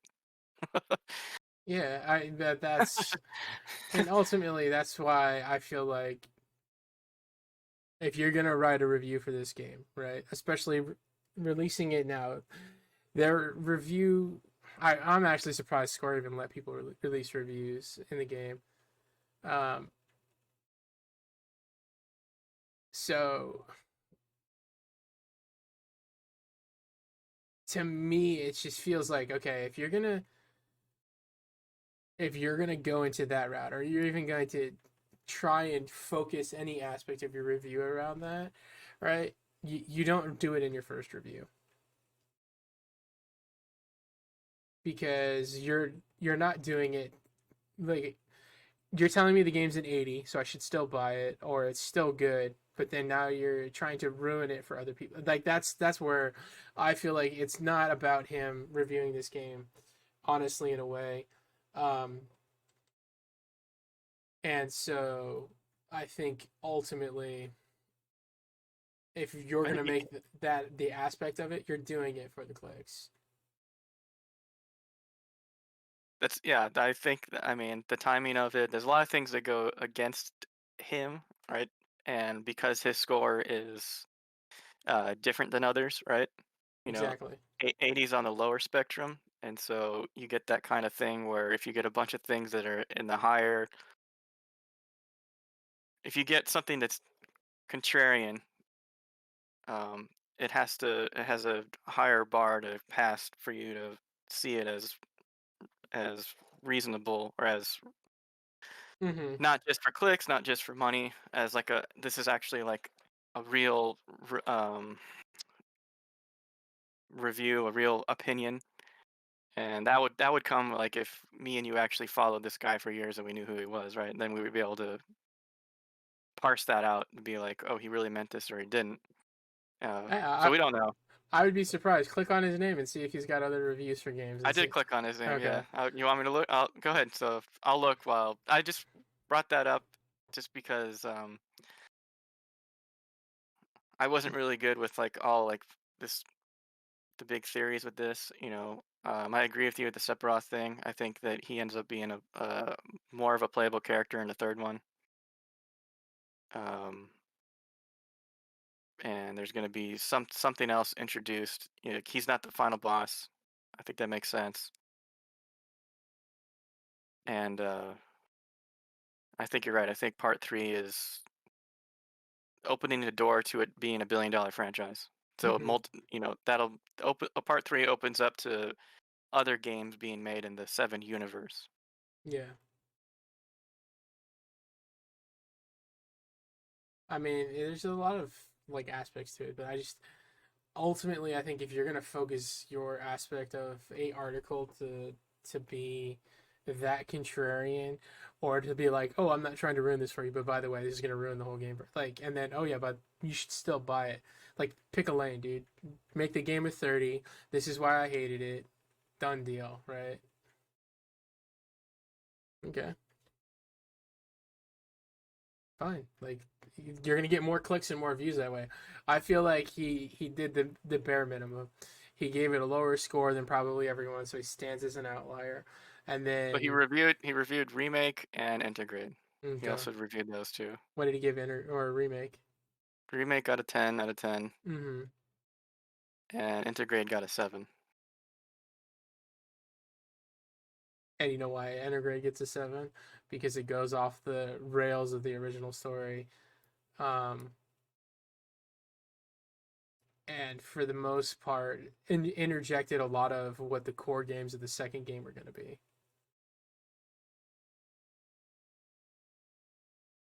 Could be that, or just that it was just I'm being killed by 1,000 cuts by this company. Parsing out story into I didn't Integrate wasn't announced when remake was announced in 2015, right? So then it's like now the Integrate exists. Mm-hmm. That opens the door for other things like this to exist, and I don't like that. I haven't read the review, but that could be an angle too. Yeah. And I mean, you also have to remember that like Kitosi came out and he debunked a lot of things that people were doing because he thought it was like they were concerned that they were potentially doing like reverse spoilers where they were releasing information in tidbits in ways that were like potentially damaging to the story. And then like Nomura, was very concerned with spoilers and um how the game was going to like develop or get disseminated into. So it's just like World we live in. yeah, exactly. And it's like a huge part of it. um so it's I think that goes back to also a little bit with the world we live in. Depending on your age and stuff like that. Like you said, that a sacrifice is dramatic moments are made fun of too easily now, right? mhm. Instead of being the serious moments that they once were.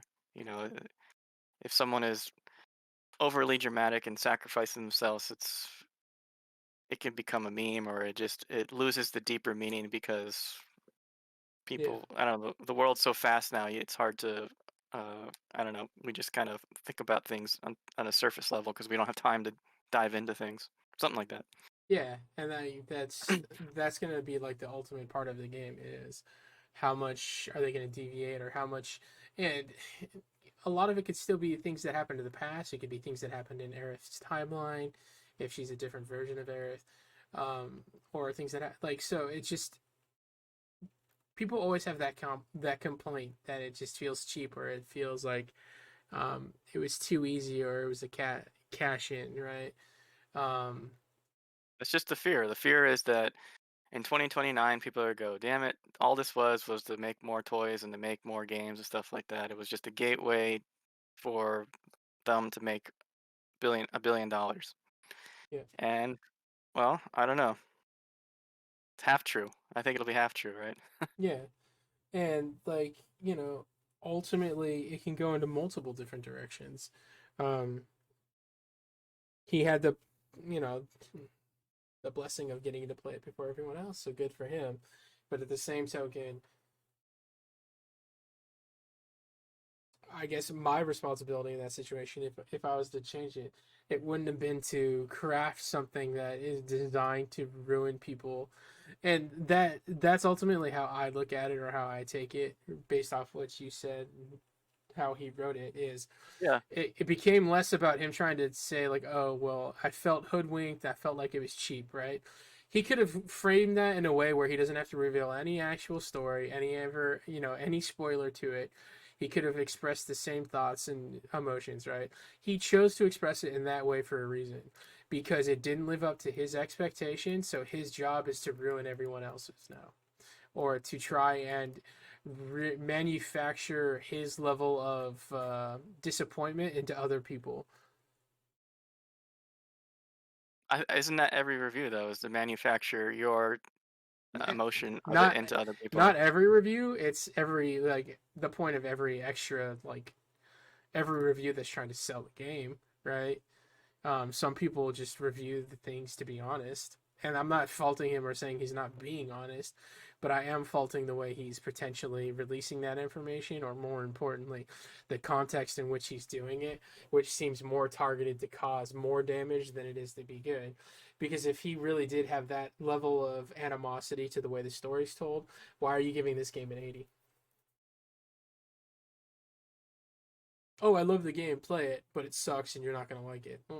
No, I mean, like I said, I think we both played games that have a terrible story, but we enjoyed playing it. Not so much anymore. If I don't enjoy the story, I get out.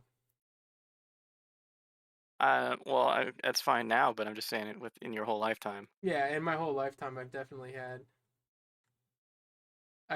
had some of those moments for sure. But yeah, no, I mean, if I had to put money on the table, I agree with you. I would agree that he is being inflammatory more than just what's the word I'm trying to think of? I don't know. He thinks genuine, no, bringing up he's critiques. Yeah, he's white knighting for his purpose and cause, but he's doing it in a way where he's not really trying to like save people from disappointment, right? Mm-hmm. Let me save you by murdering you. Like,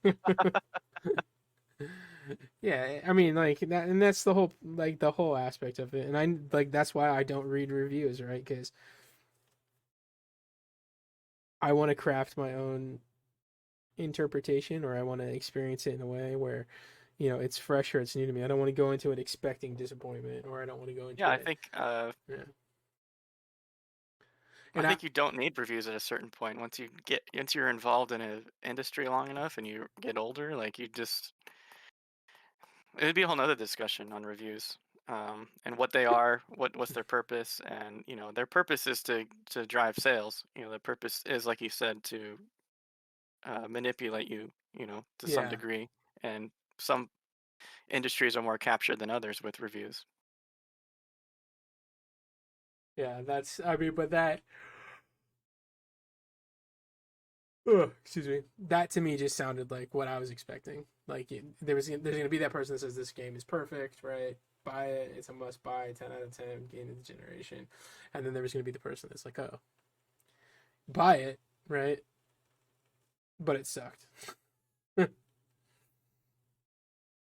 Yeah, it's just the increased, tribalism that's prevalent everywhere at the moment, right?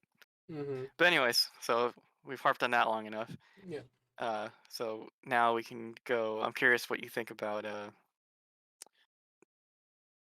I guess what you thought before the trailer, and just that couple minute trailer. You said significantly changed what you thought, so that's interesting. Yeah. So let me pull that. I'll pull that up real fast so I can point out some things that have changed or rapidly changed my opinion on things. So we're just gonna play this from the beginning. So my original thoughts for the story were gonna be, I think I've always kind of been in the camp that I don't think Zack's gonna be a playable character. I think Zack's always been kind I of. thought he was, but okay, yeah. Because I just thought maybe his for a skill fight, set will be like you can just literally like copy and paste him into Cloud Spawn, right? right, which is why I don't think he's gonna be changed. So like Okay. this is the Black Temple, right? This is gonna be a huge part of the story. This is where you have to get the black materia.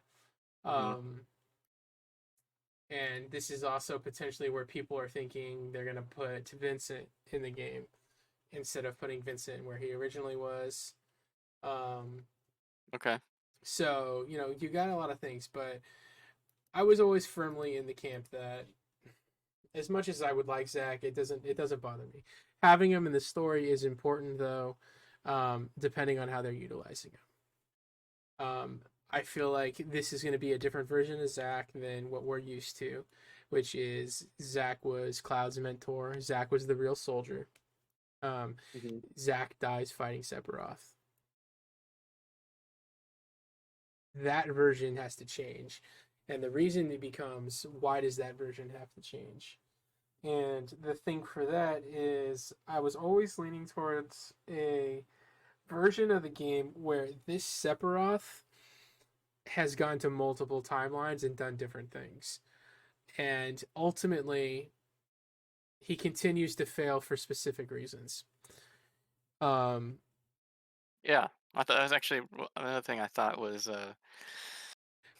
how Nomura gets out of this timeline thing that people are complaining about is that the story will basically say that something is inevitable no matter how many timelines I travel through. There's an inevitability to something, right. and that leads to the weight of the story, not that you can just time travel and fix things. Correct, which is another reason why the time ghosts become much more prevalent. Is their manipulation isn't to prevent things from changing. Their manipulation is to ensure certain acts are happening. That changes in a couple different areas, and it changes them to a slight degree.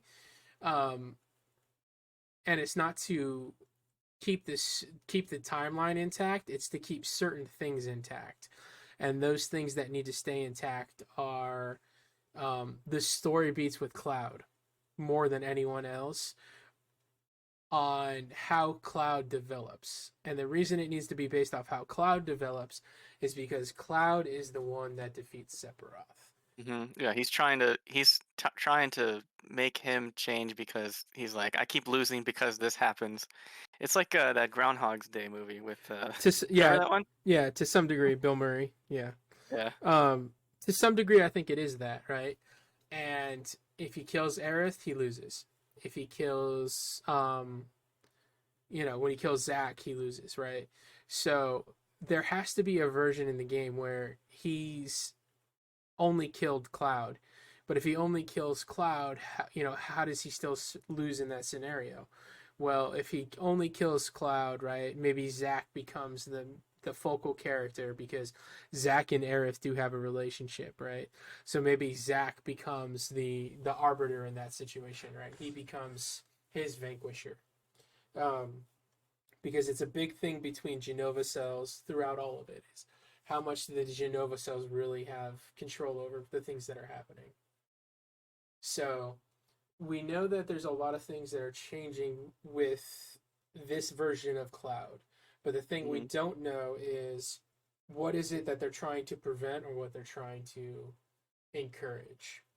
So I think the ghosts are actually with Cloud or trying to continue Cloud on a path to but gain that person strength. with the mask is the interesting one, right? Yeah, so that's we'll get to him. Okay.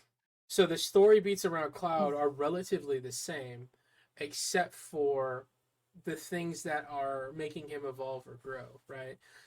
And that comes down to Tifa and Aerith. Cloud finds strength in the first game from his desire not to let anyone else die because he fails to protect Aerith, right? He's her bodyguard, and he promises her mother that he'll protect her. So it's a big point in that game when Aerith dies. It's why it's so impactful. And then on top of that, it's the fragmenting of himself when he falls into the life stream after fighting Bahamut. Or Ultimate Weapon. I can't remember right now. I think it's the weapon, yeah. Yeah. What that does is when he goes into the life stream is it reminds him of his past and his history, where we find out that potentially Tifa almost dies in the original game and Cloud has to save her, right? You find out that he's just a normal soldier, or he's just like a normal grunt. He's not even in the soldier program essentially, which has a huge proponent in the game. This version of Cloud may actually be he might actually be a soldier, right? Soldier? Okay. Yeah, he might actually be that level of strength or that level of, he might not fall into the I was a nobody, right? My past is different.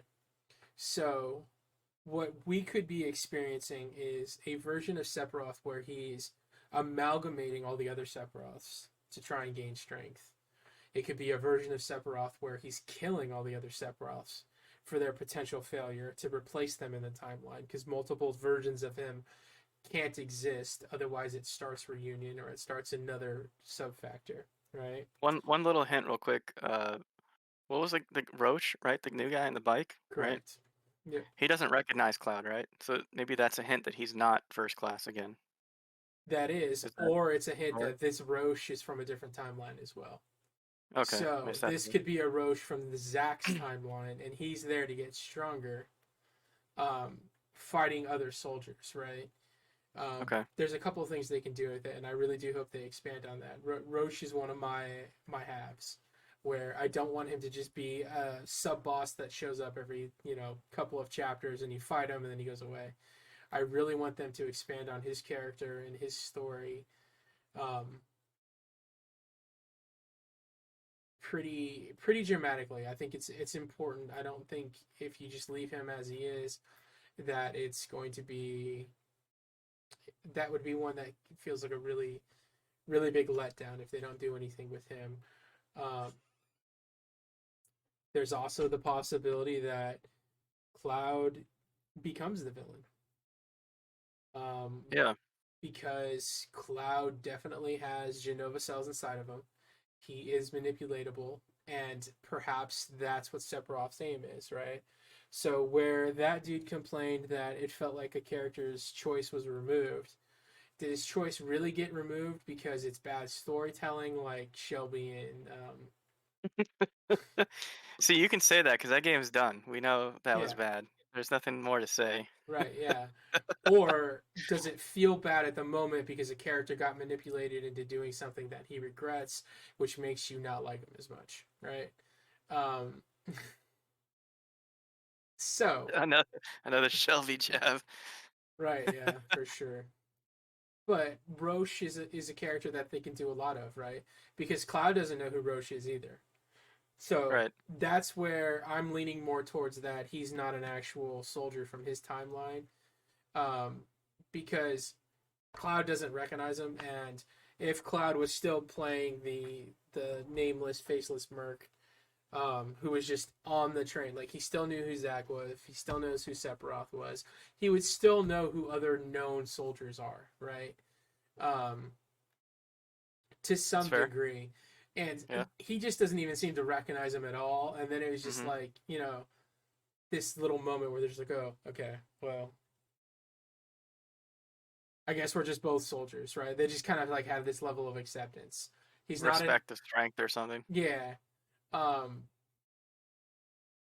so into that degree, who was Roche looking for? I think Roche is looking for Zack.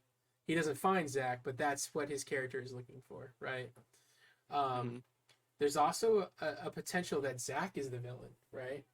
Hmm. Um, where in Zack's timeline,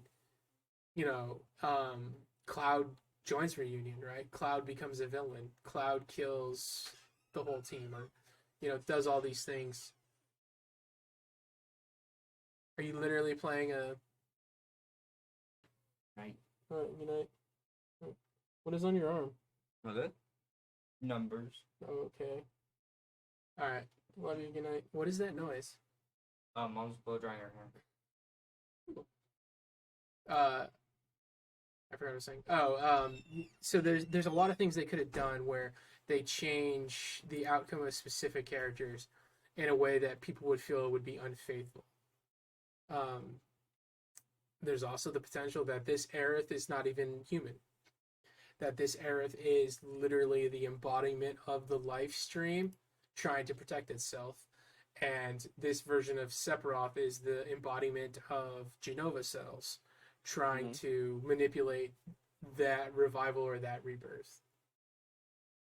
So, any of those things in any degree where a person wasn't prepared for something to that, I think will be shocking and potentially, um, you know, I just want Aerith to get killed by Sephiroth.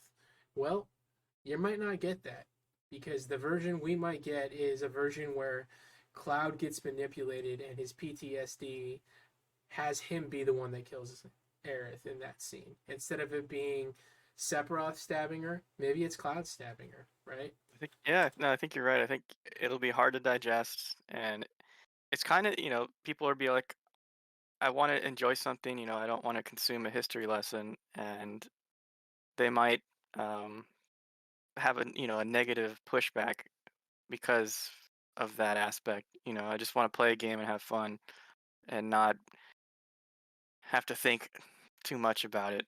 Right. And so if that's how the scene plays out, That's my guess. right, and you're gonna fight Roche again, but it also seems so. This scene right here, you're about to Yeah. see. So you're seeing Cloud run at Sephiroth, right? Mm-hmm.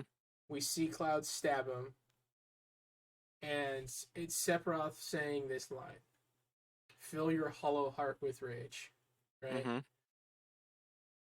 It's like Palpatine. And then the world will be saved, but will you? Yeah. What does that mean, right? Who is that targeted towards? It's either targeted towards Aerith, right? Where Aerith's death is the catalyst that saves the world, or it's targeted towards Cloud. You can save the world, but you can't save yourself, right? You can't save yourself from guilt. You can't save yourself from her death, right? This scene right here where Zack is holding Aerith, this is probably in the past, or it's something leading towards the future, because the line, right? I'm back now, Aerith. I'm back. That could have been him returning from war. That could have been him returning from any point during Crisis Core, right? Where he goes and he sees her. That doesn't mean it pertains to he could be back in the story right now, right? And that's, I think, where I feel like it's more leaning towards. Now this guy. Who is this man? So this is the part that really changed what you thought, huh? Correct. And this is the part where this could be a summon. This could be the embodiment of Genova. This could be a whole slew of things. This could be the embodiment of the Time Wardens, right? Where he is some sort of warden of time. But the biggest thing is the way he's pertaining this conversation is referring to the world as a dream, or this timeline as an aspect of reality. I think they're going to do a lot of the game is going to be making you feel like you're having a great time, right? And I think then they're going to start hitting you really hard with all those aspects and all of those things. They definitely are going to play on how you get the black materia, because I don't think it's as impactful if you get the black materia with Kate Sith anymore, because they just bring Kate Sith back immediately, right? And I think that in its own right is a failed. Something people don't really talk about, yeah. Yeah, it's just the whole point of getting the black materia was supposed to be sacrifice.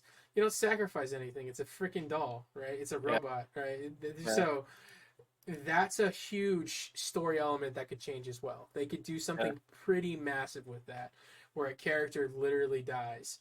So that could be Zack dying, right? But in this trailer, you know better than me, but is there any part of this trailer that looks like disc 3 and 7? Because you said this might be all of 7, right? It does. Rebirth? Yeah. And so, is there anything in this trailer that gives you that feeling that you see a part of disc 3 in here? Right here, there's no part in disc 2 where you have Vincent and you have Sid. Sid's a playable character in the third disc. You get him towards the end of the game, right? It's just a huge portion of it. This part right here with Shang and Rufus, and this band right here, I think is going to have a huge impact in the game. They're hitting the story notes that people really care about. Marlene's dad, right? Mm-hmm. But why is Marlene's dad potentially bleeding gold? This right here. Why is Sephiroth so hell-bent on turning Cloud against Tifa, right? This scene right here. This is him walking into the church. This isn't him walking into some building somewhere else. So this is in Midgard. So this is Zack in Midgard with him. And this is him saying, I'm not here for you, right? Mm-hmm. Denoting that this isn't a scene. And then this scene right here, right? This is all a brand new scene. And it's essentially Aerith with the guard down, right? This is just her being who she's gonna be. There's gonna be no preamble. There's gonna be no, you know, no guys that this isn't the Aerith of his timeline, essentially, right? This is her handing him the materia, right? Holy, yeah. Yeah. Instead of her dying to give it to him, or for her dying and it falling in the live stream, right? Mm-hmm. And then this line, Yeah, right you don't even get it in the first one. You're right. It falls into it falls in the thing. This isn't about me though. We already know that materia is important. In the first game, they do take the point where she says, "I have materia too. My mother gave me too. My mother gave it to me. It's very special, but I don't know how to use it." Okay, so they've already really pushed into it. Her character, her only mission is to save Cloud at this point. This is something that's very dramatic because it changes, because this isn't how she is in the first game, right? So why does she have to save Cloud? She has to save Cloud because, and by the way, you wanted to know what looks like the third game. This looks like that is the city of the Angels. Is that? And this is the final fight. That was the only thing I thought was like, is that because at the final fight is you going into the meteor, right? And you go down into it. Correct. And is that structure there at the end? I don't remember. But there's a huge part of this. No, it's not. That structure, and this fight doesn't. But, this is the city. This is the ancient city. So this is where Aerith dies, and okay. she's not here for a very specific reason. Nor is Vincent. Nor is Sid. Because you jump on like those rocks to get to the end, right? Like they're on like a broken rock thing right there. Correct. Yeah. So, like,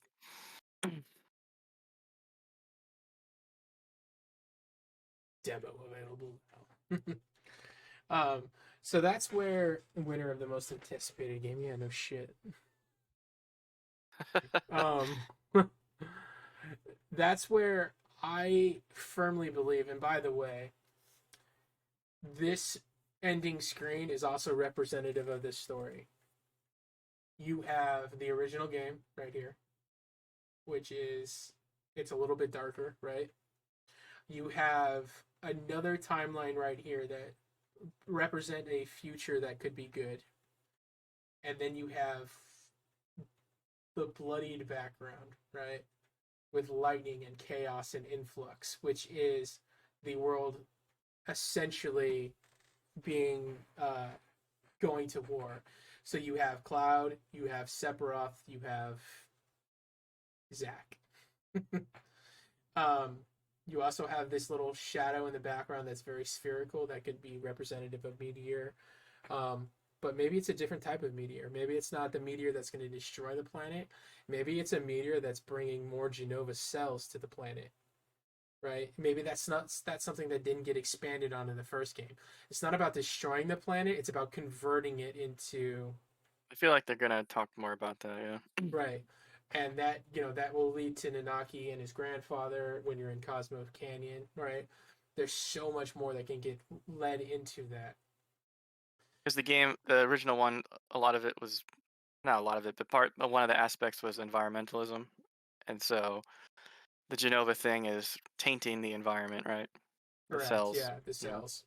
Yeah. That's kind of where they went with Advent Children, with Geostigma, and the Genova cells were poisoning the planet and poisoning the people, and they were getting sick and dying, or they were getting warped into... So they've already talked about that. Okay. Yeah, to some degree. So, there's so many things they can do. And the things I want to see the most is I want to see him take the risk. I think the biggest disappointment that could happen to this game for me is if he doesn't take a risk. So that's the only Shelby moment for you would be if he doesn't take the risk. Why wouldn't he not? Exactly. Right. I would like him to take the 3 and miss for the game-winning shot than for him to take the layup and miss because he was afraid or because they were afraid that they were going to anger people. In fact, I want more reviews to be pissed off because they feel like there's things that don't change. And I also want there to be that many questions because I need there to be a justification for the third game. Right. The third game can't just be we're concluding the story, we found a way to get a third game out of it. No, the third game it's got to be massive. It has to have more story. It has to have more things. But the third disc in the original game isn't a lot of additional story. It's side quests. It's the full game. It's getting to go to all these places. It's getting to get all these materias. And then, back to this guy, wherever he is. He could be a summon. Okay? So there's a scene in here where you kind of see a summon up on a... It could be him as well, too. Where someone appeared... Yeah, this right here. Okay. It's loading. I feel like this is... what's his name? It's Gilgamesh. It's Gilgamesh or Yojimbo. Or, okay. I say Gilgamesh, but yeah. Could be, I forgot about Yojimbo, yeah. Yeah. Because it's a guy with multiple hands, and I don't remember if Gilgamesh has 6 hands, does he? He has a bunch of weapons. Yeah, he holds like 5 weapons at once. Okay, but yeah, so this is probably a summon. It looks like it's taking place on top of something. So, and it's got the moon behind it, so it's definitely got the vibes where it could be one of those two. So again, hopefully, this is what your fear is. This is like a gold saucer fight, right? Yeah, that's my fear. Like this looks like something, but it's just like a small cutscene. My fear is this is a gold saucer fight because it looks like it takes place in a battle arena. So this looks like it could be. Yeah, this looks like it could be something happening. That's my fear, is that a bunch of this shit's gonna take place in gold saucer and it's gonna be irrelevant. Yeah.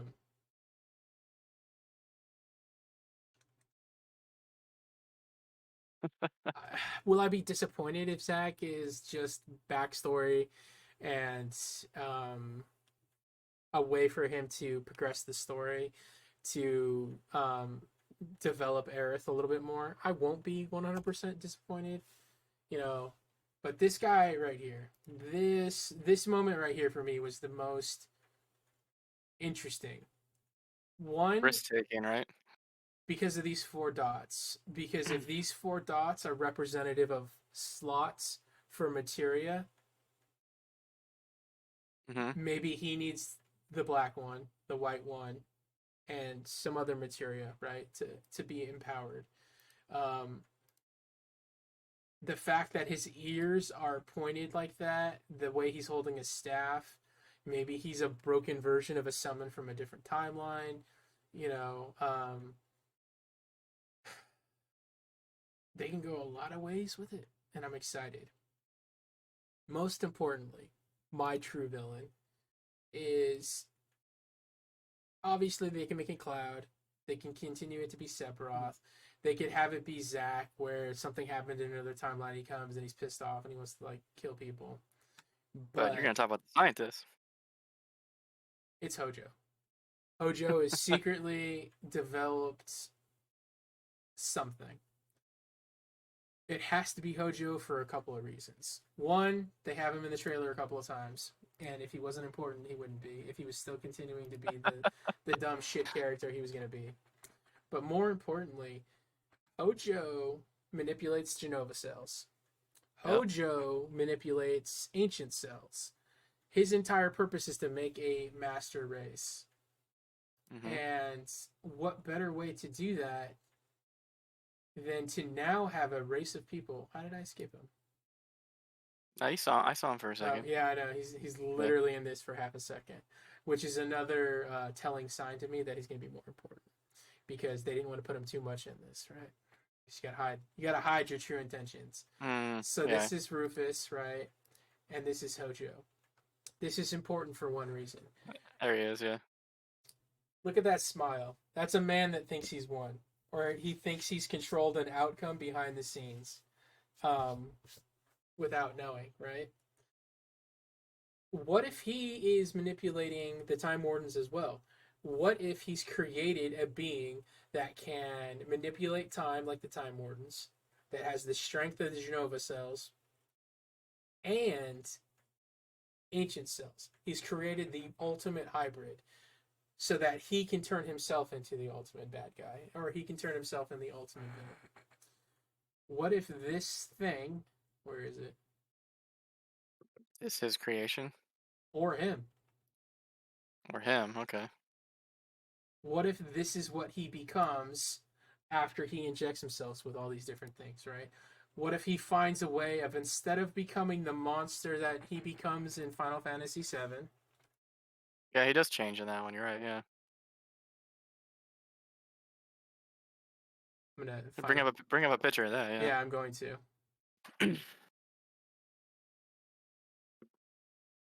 So Hojo becomes, where is he? There he is, Celtic Hojo. Oh my god, why is it so hard to just get a photo? So Hojo becomes this creature right here. Okay? Yeah. I literally, okay. So I just want to put these next to each other. Tell me I'm wrong. Tell me this isn't a bastard amalgamation that doesn't get to form correctly, so it becomes this monster.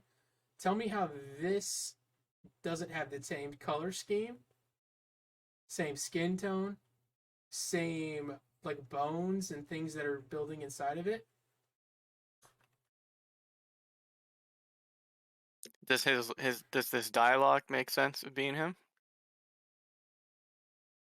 No, not as much, but it could be.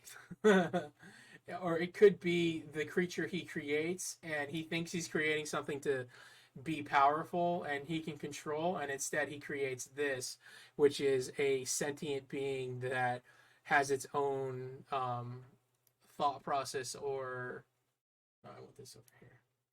I'm just saying, to me, Yeah. this version has a lot more correlation to anything else that exists in Final Fantasy VII that I can remember. Mm-hmm. Right.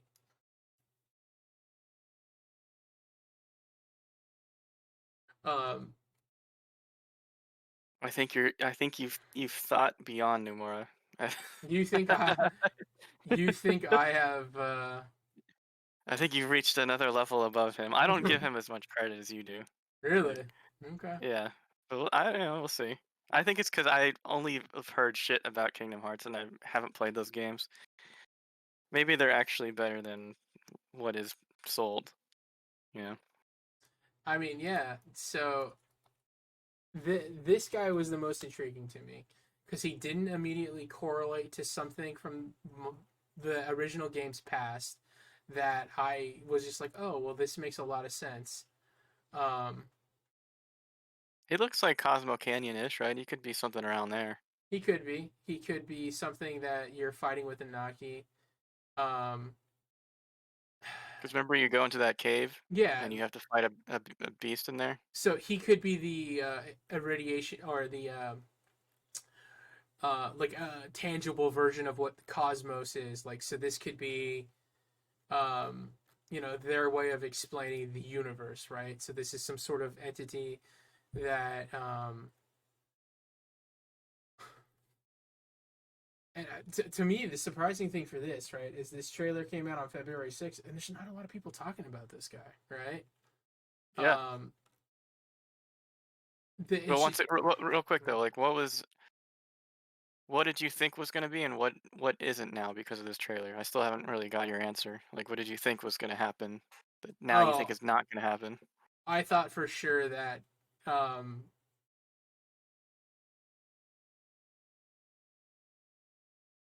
want to say I thought for sure that Cloud, Zack, and Sephiroth were gonna kind of band together, and they were gonna have a scene where that could potentially happen. Okay, I still think that. Okay, so you don't think that's happening? I still think that's happening, but okay. I think you might get a scene of it. I don't think you're gonna get the epic song and like a whole song and dance and like a yeah. I think you're still gonna see certain aspects of it. You're going to get people going in different directions. You're going to see the splitting of the party to other things. But like, I find it ironic that no one has focused on this man and his importance or what he's going to become or who he's going to be in like the game, because this is a pretty menacing like entity, right? I don't feel like this is Cosmo Canyon just because of the location. It feels different. His face was Cosmo Canyon-ish to me. So it's just like he could definitely be something to that nature. And he was put in the trailer for a reason, right? Yeah, right. And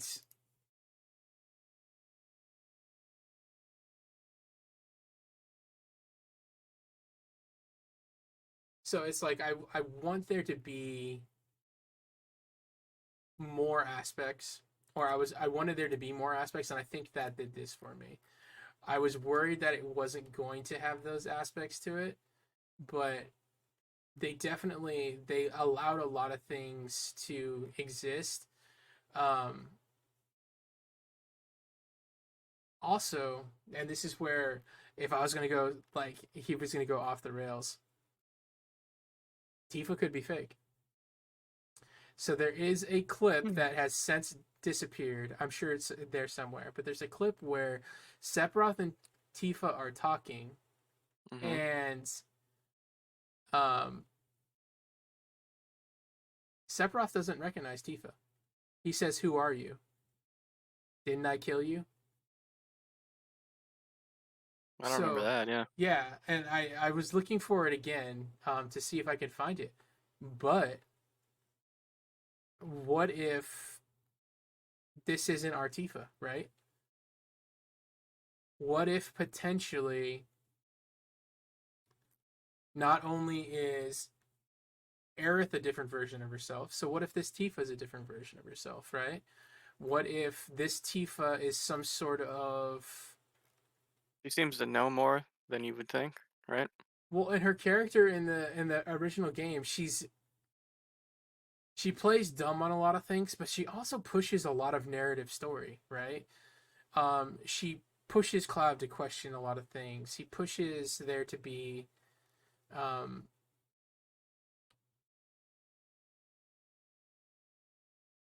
lot of growth in Cloud's character, to say, in his arc, right?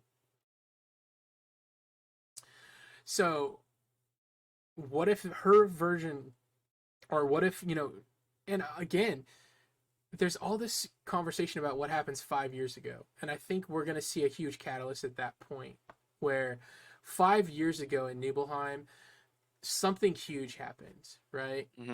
What if our Cloud survives, but Tifa dies, right? What if this is the moment where the other Sephiroth appears in this timeline and kills this version of Sephiroth, right? Or absorbs him, or amalgamates him, right? And there's also a little bit of contention between Tifa and Aerith, where they both feel like they're competing for something.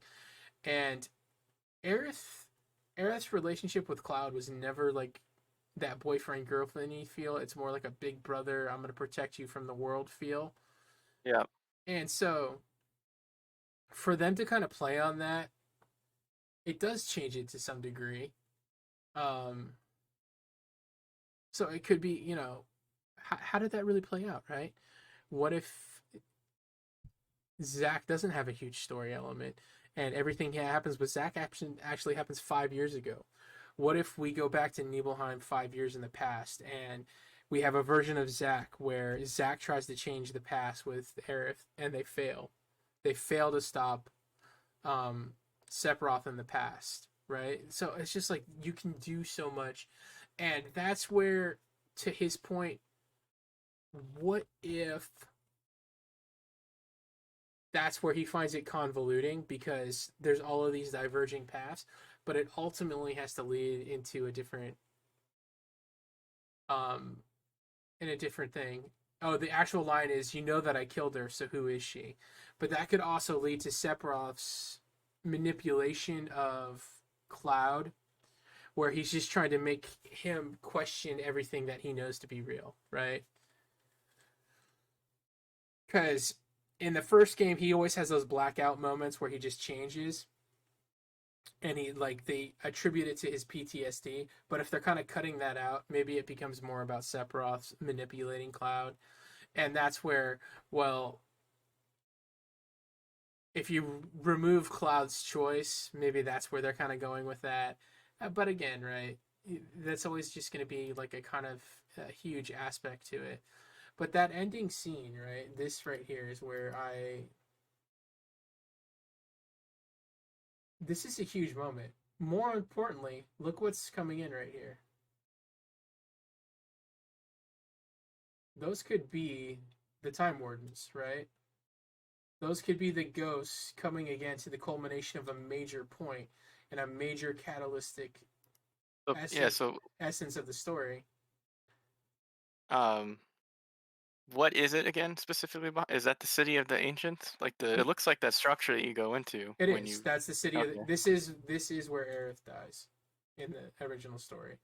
She is sitting down here on a platform at this point in the game, which is why she's not here at this point. And he doesn't have one wing at that when he comes down with the sword. He doesn't have a wing like that. Right? He does not. The only version of Sephiroth that has one wing is the Sephiroth from our original game. Yeah. So if he has that wing, it's because he has transformed because he got the Genova cells. And he's started his amalgamation into becoming Rebirth. I guess another small aspect is Eight Sith is not, he's just there without the body. You see him just standing there? Yeah. I don't know if that is like an interesting little detail. It kind of is, because there is a point where in Advent Children where Kate Sith starts riding on top of Nanaki, so Red 13. Because maybe he sacrificed the body to get the black materia, and all you have left is now you play him like that instead of having the body. Mm-hmm.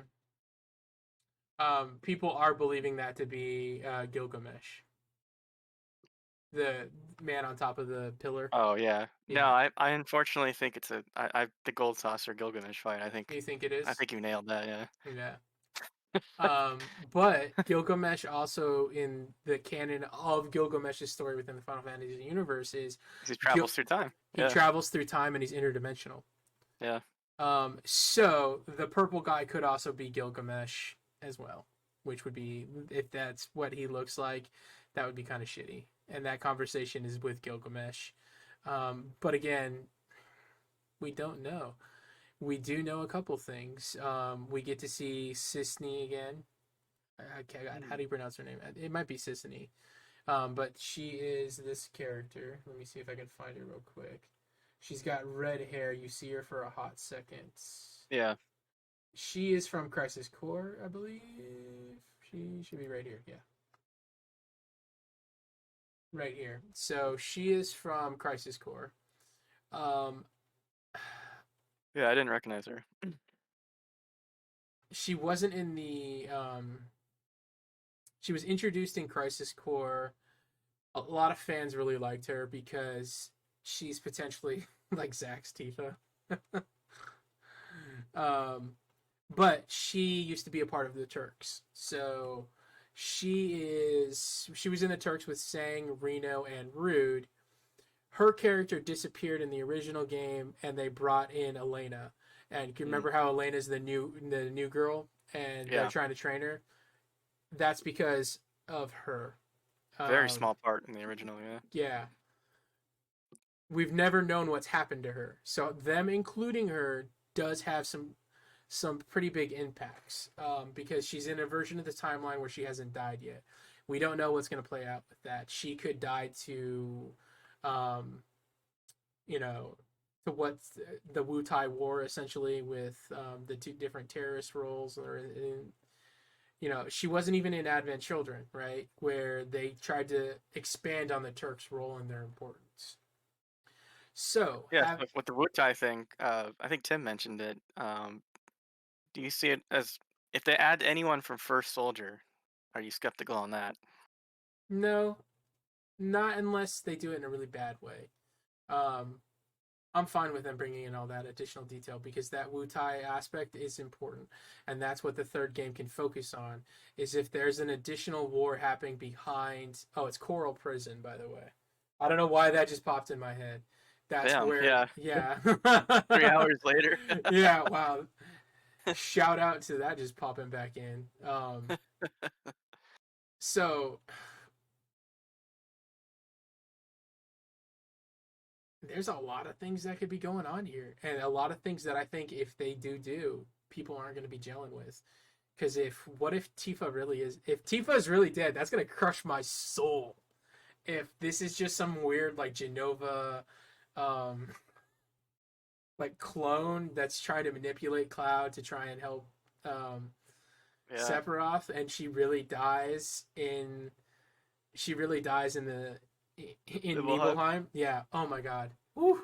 My heart. I don't know if I can. I would be able to. That would might make me cry if she's dead instead of Aerith. But see, that's what you want Nimar to do, something like that, not specifically that, but like something like that, right? Mm-hmm. So I mean, there's so much that can go in, but there's also a lot of things that they did in the gameplay that could have things. They're adding synergy attacks, they're adding team attacks, they're adding like a team skill tree where you're leveling up certain characters. So like, to me, I find it extremely crazy that this purple motherfucker is not in any post I saw. No one even like let out to talk about who he could potentially be. Which to me is crazy. I guess people just thought he was a summon and just was like, eh. Yeah, that he could be. He could be a summon, right? He could be.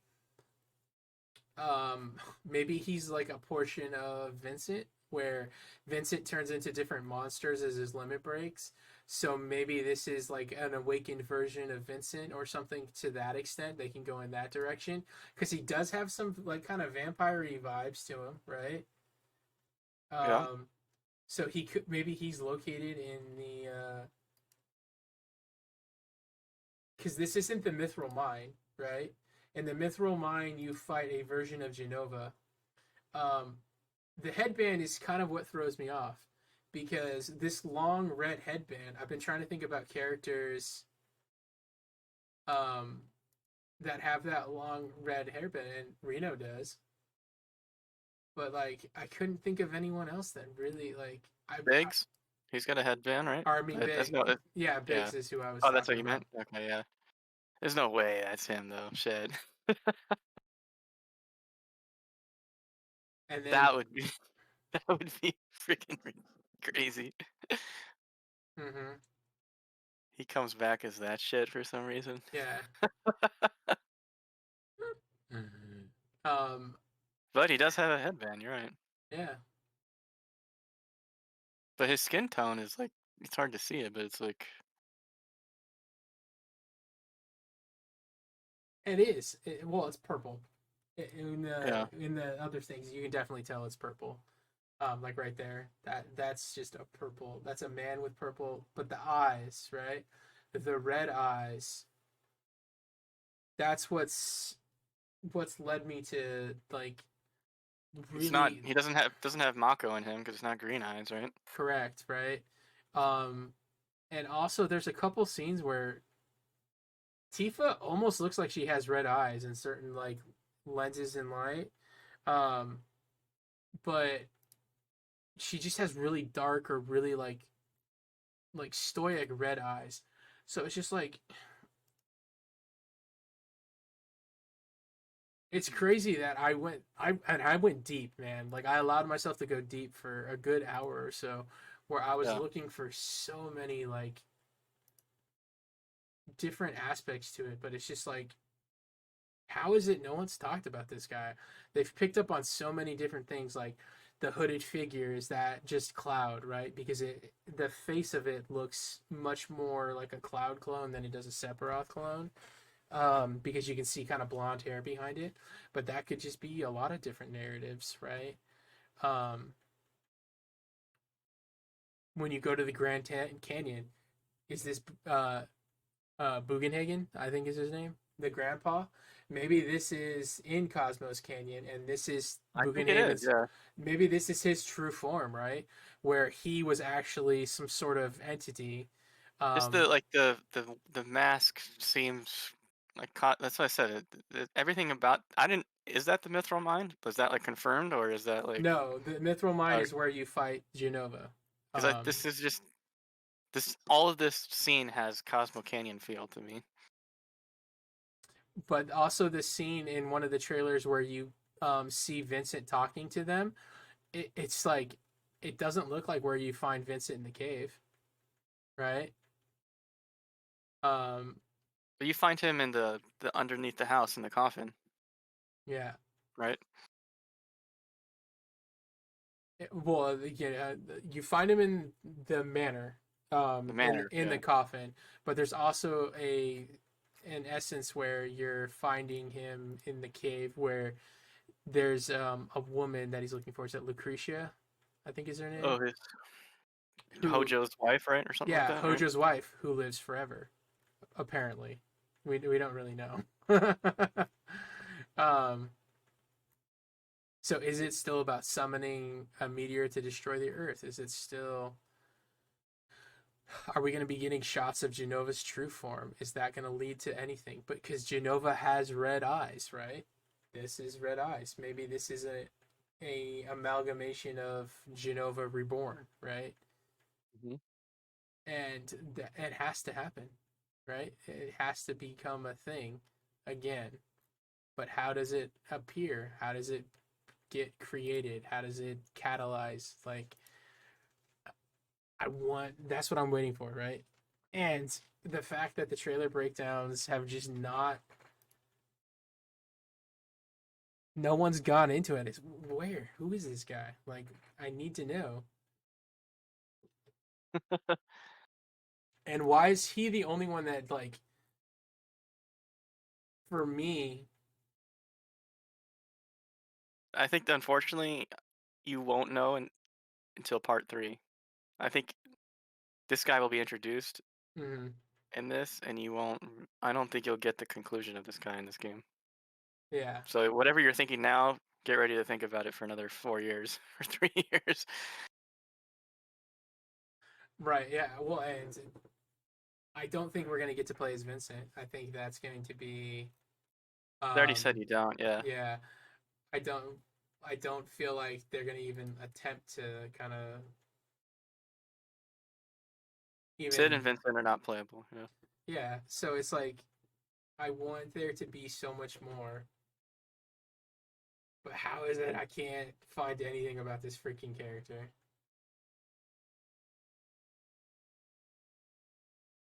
Because this came out on the 6th, right? So that's a while ago, yeah. Yeah, there's been 2 weeks. There's been enough time that there should have been people talking about this.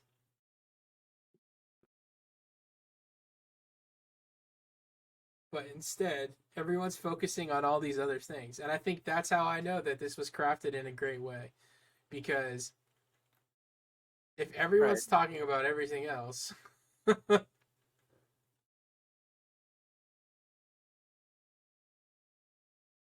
why is that an objective for a storyteller? To get everyone talking about everything else? Yeah. So that you can hide your true intentions behind everything else.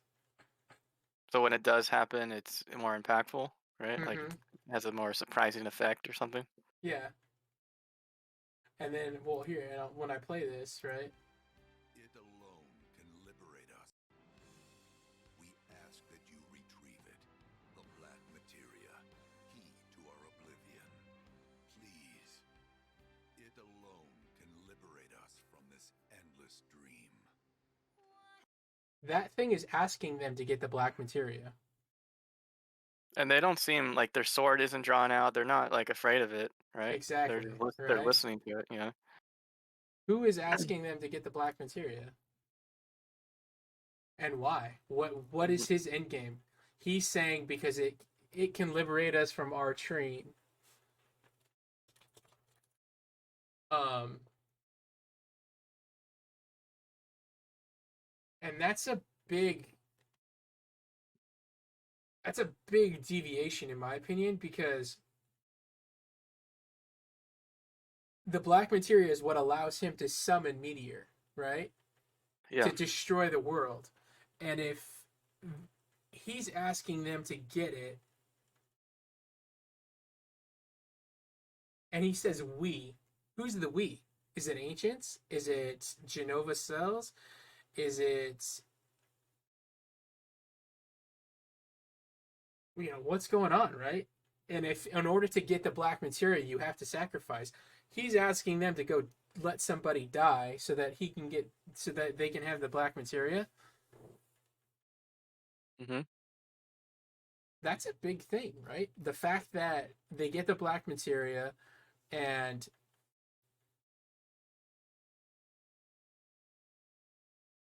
I mean, like, what's going on with that? And the fact that they could do something in just that one little moment, right? To me, tells me that there's more going on.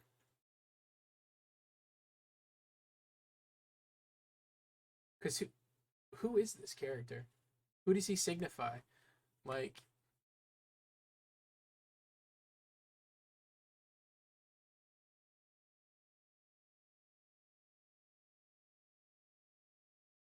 could you even guess based off your knowledge of Final Fantasy VII or anything like that? He signifies the rebirth, the change. Mm-hmm. I think exactly. that's he's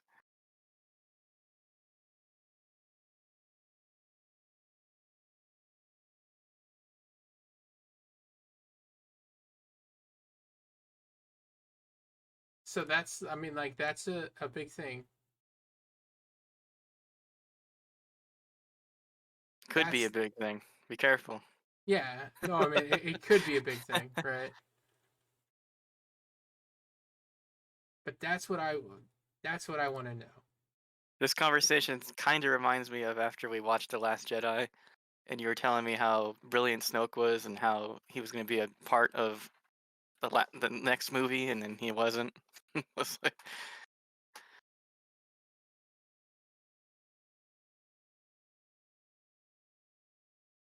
Yeah, I mean, that's the biggest thing is you want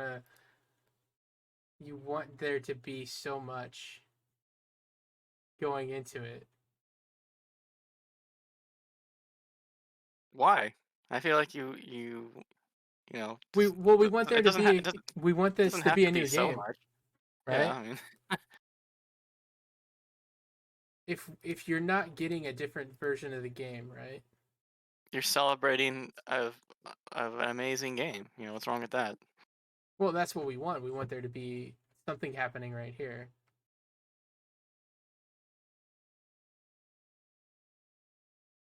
I agree. I think I know. If what you're saying is don't do half measures, either change it or don't. Yeah. I agree, right? Like Yeah. I agree 100% with that. Like,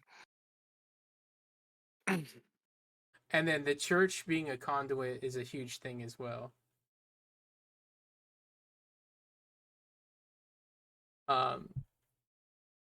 His voice actor is actually sounds like it could be a guy from the original game who is doing the voiceover at the beginning of the game when he's talking about the lifeboat in the stream.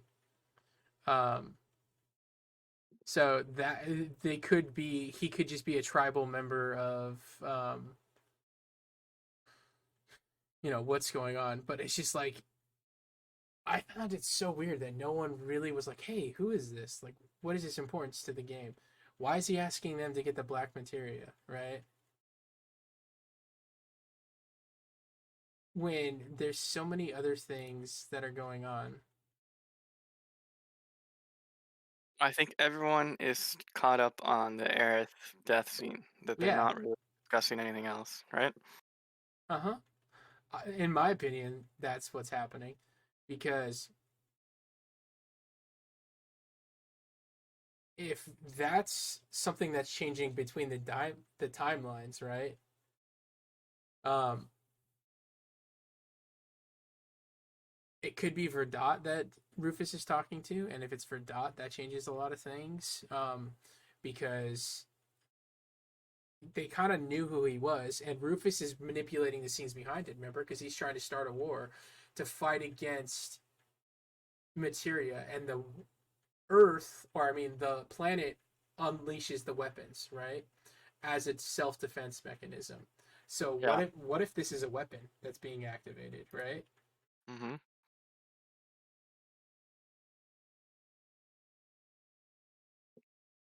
I don't think so, but yeah, the weapons are huge. They are. But maybe he's controlling one of the weapons, right? Mm. Now we're going too far, I think. You think we're going too far then? Yeah, I think so. Because I don't. I think it's possible. I think you can go into that direction. The weapons are something. You go inside of one. You Well, we have Emerald Bahamut. weapon, Ruby weapon, Ultimate weapon.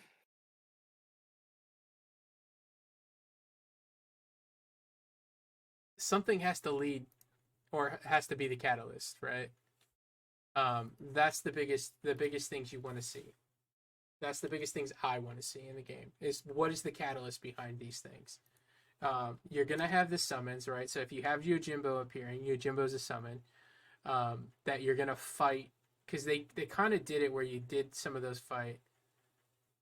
You do those fights right? in the simulator, right? So that's where that's my biggest fear, is if that they allow those moments to really really become like a catalyst. What does it say to you about who you don't see in the trailer? How about that aspect? You don't see Scarlet, right? You don't see the head security guy that I can't pronounce his name. You don't see Scarlet, Heidenberg or whatever. Yeah, it's not that, but yeah. um yeah, I don't know. I watched Max play the game again, right? Just to see him enjoy it. And he was kind of he was kind of in the same frame of mind where he feels like Hojo's a red hair, or like Hojo's going to be a big portion of it. Mhm. And then he's also in the same frame of mind as well, where I feel like he wants there to be massive changes, but he doesn't want it to be Star Wars. He kind of jokes around where he doesn't want it to be Empire Strikes Back, right? Luke, I am your father, because it's possible that we do find out a little bit more about Cloud's father, because we don't really get a lot about that, and that's kind of wow. that's kind of You're right. something Yeah. where we know about Cloud's mother, right? Yeah, Sephiroth a kills little bit. her. Yeah. Who is Cloud's father, right? Who's the daddy? Exactly. Yeah. So if that is something that they kind of play into, you don't know, right?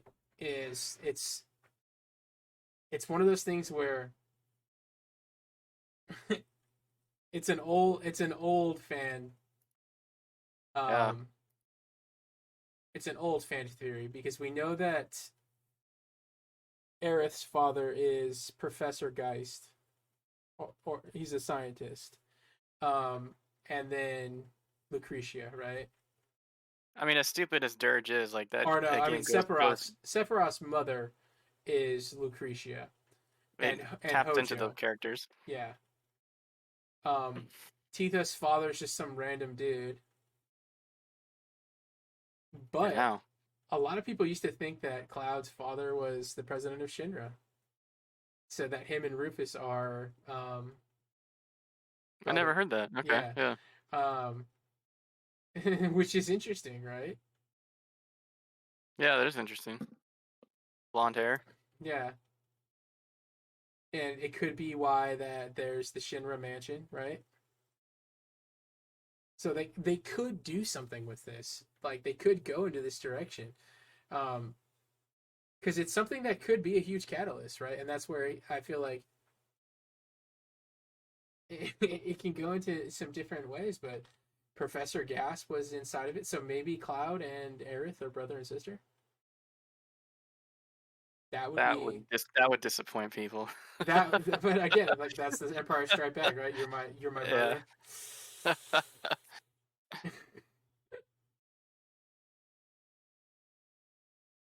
But Professor Gast and Iflana fled away from the company because they were trying to hide their relationship because they knew that Aerith would Hojo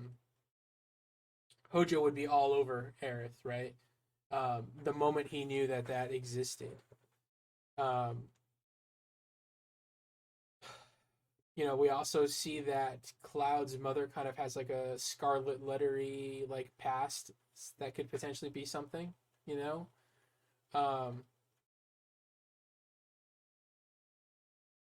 know, right? It's such a huge thing that has an importance in a lot of characters, right? Who their father is, who their mother is. I feel like you think most of this game will be based on like it's not going to touch on Barrett, Kate's, like all these other people are not going to be like most of this conversation's focused around Cloud and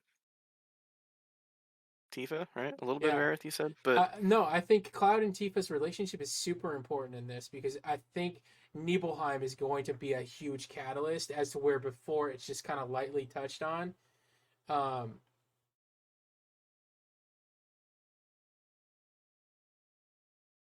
So that could be a huge thing, right? Is all we know is that his father is supposed to be a wandering warrior, and Claudia, that's Cloud's mother.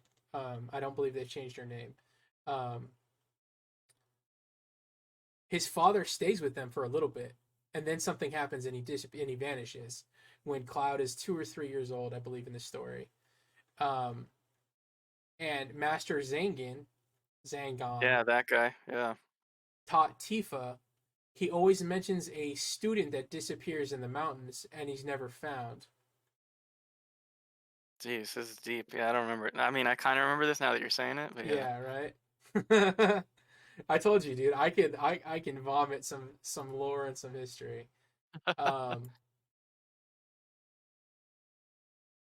And we don't know if Cloud's mother's name is real either. It is rumored that she takes the name Claudia. So they could do a lot, right? It's so interesting, and there's so much they can do with it. I'm so down for it.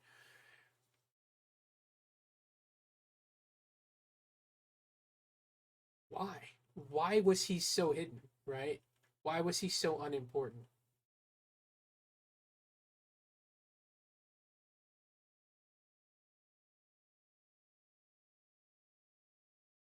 Or he could just get forgotten.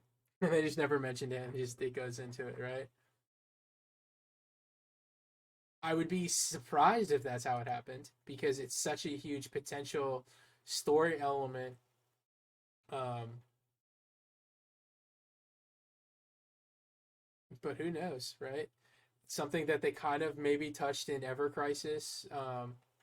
Yeah, so it says the student, someone vanished. Maybe the person we've been talking about is Cloud's dad with the mask. That would be crazy.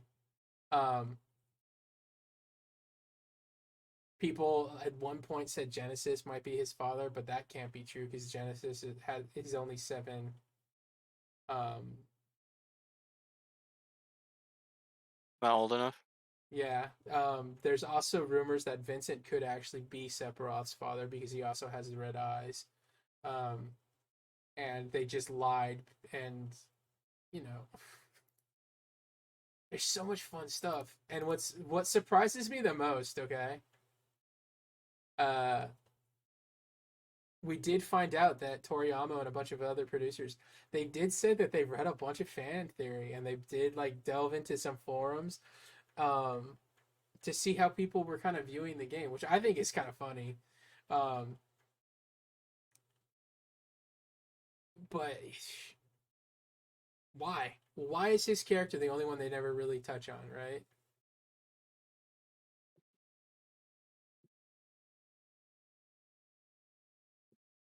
You can't say that it's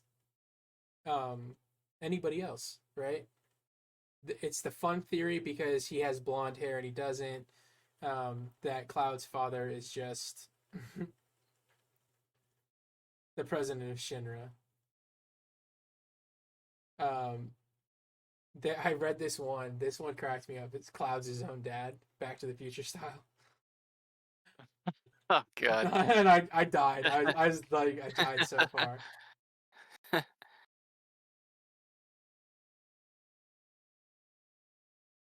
But a lot of people said that he just like they didn't delve into him because he was already dealing with anything, and it's just a plot device. He's not needed, right? I think he is. The father? I think so. That would be crazy if they just don't ever touch on him. Why? I mean, it's been one of the most successful games ever without touching on him. So I mean, it's all right.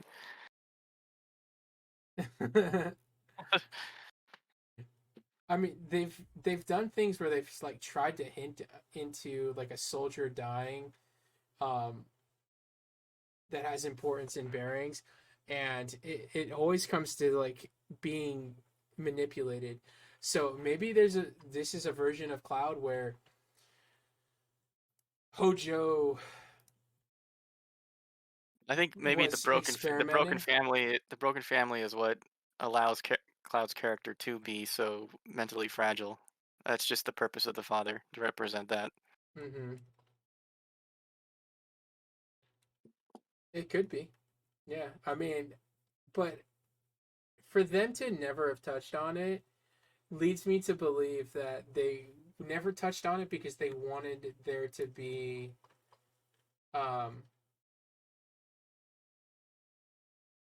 they wanted it to be an impactful moment where perhaps that it does become um a huge catalyst forward, right? Okay. But we don't know, right? We know that a bunch of people have seen the new trailer. There's people out there that played the game. Yeah. But they never I don't understand how you don't question who that man is, because they're talking to him, he's telling them to go you're in the cave of Gi, which has aspects of where like spirits can be talking. It's why they want to send Nanaki, because Nanaki is both an ancient and survives in a different way, right? Mm-hmm. So in the end of the original game, Nanaki lives for 1,000 years after all of that. Yeah. So it's just like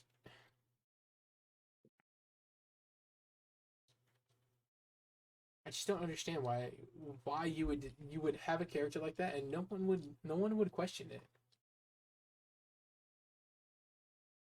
We don't know no one. It's just as far as our reach is, I mean, it's like... if you've got 1,000 videos talking about all these little aspects and these little things, there's got to be someone that was like, oh, well, who's this purple guy, right? Because everyone always wants to sound like they're the smartest person in the room. Oh yeah. And if everyone's trying to be the smartest person in the room, be that person, right? That goes, oh well, I know who this is. There was an interview that came into place in 1999 where Sakaguchi was talking about this one thing. Okay. So we haven't mentioned him, but do you put him at 0% involvement in this whole thing? I think so. Unfortunately, I think there's too much potential. You think it's like they told them that he doesn't work here, you can't talk to him, like a breach of contract, or like you can't, like something like that, or it could be, and they could also do a thing that they made the choice that at the end of the first game, people are referring it to as the singularity point. That's where the timelines diverge. Them existing beyond that point, they become, or they embody characters in those different timelines. And Cosmos Canyon could be a potential thing where, because it's connected to the live stream in a different way, it could be a point where maybe they can go into different timelines then. But it leads everything back to who is this guy? Who is Nanaki's grandfather? Why does he float? Okay. Yeah, he does float. Right. So, Bugenhagen floats. He's got no legs essentially in the original version. At other things, I don't know, man. I think they can do a lot of different things with it, and I think the trailer is It's a trap. Everything in the trailer was designed to be a trap to make people experience different things, and that dude's spoilery review you read, right? I think he got caught in the trap, and that's what pissed him off. Yeah, I mean, it could be. Yeah. Yeah. That's the like you said, or I think you said this. When you take a severe left turn, you have a high potential of people getting mad because they got tricked or they feel tricked. Maybe Yeah. they don't even got tricked; they just feel tricked. And you have two choices to make when that happens. You go, "Wow, this is interesting," or "I didn't get tricked." Double down and become, you know, old man yelling at the clouds. And they have slow rolled this more than they've made this like this Yeah. process as like easy as possible. It's like an 8-year process to get it. I've never seen this.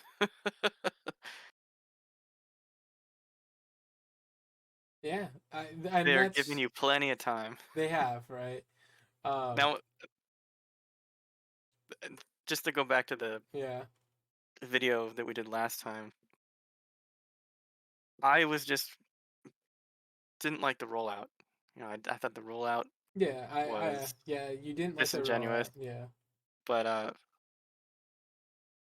that was really just the point I was trying to make with it. And also just I thought about what you said about the ghost thing, about how that's maybe uh, Nomura poking fun at people that don't want it to change and stuff like that. If that's a possible theory.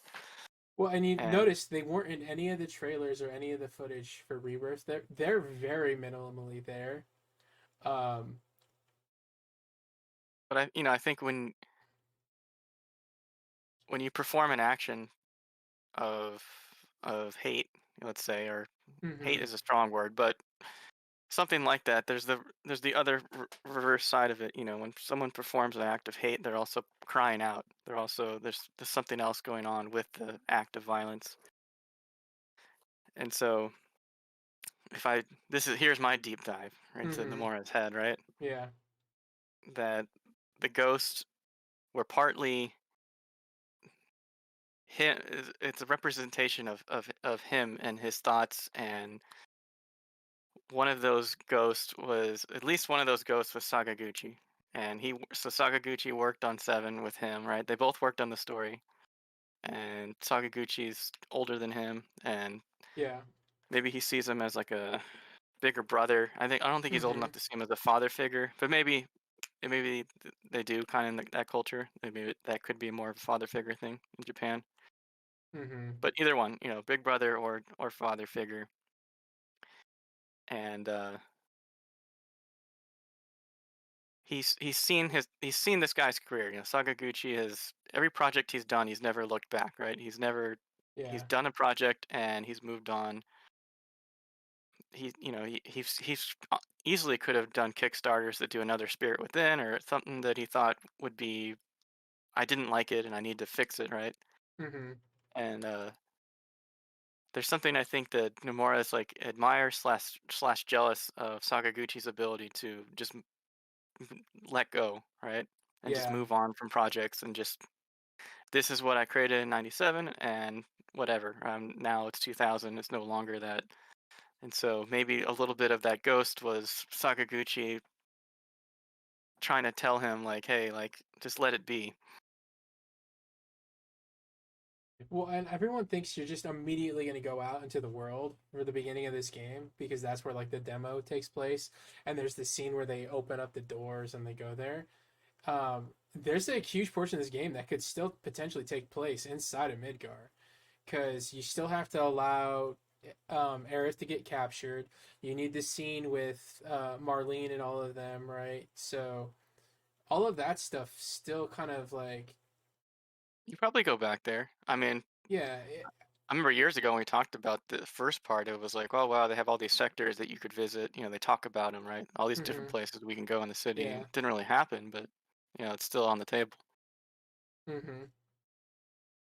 But real quick, what do you think on Sakaguchi and Nomura? Do you think he sees him as a rival, mentor? Is he trying to be better than him? Is he like, I'm going to make something better than Six? I'm going to make I a better think game than he did? Or their culture of respect and honoring elders. I don't think it's, and I don't know. I don't think it's within him to hate that man.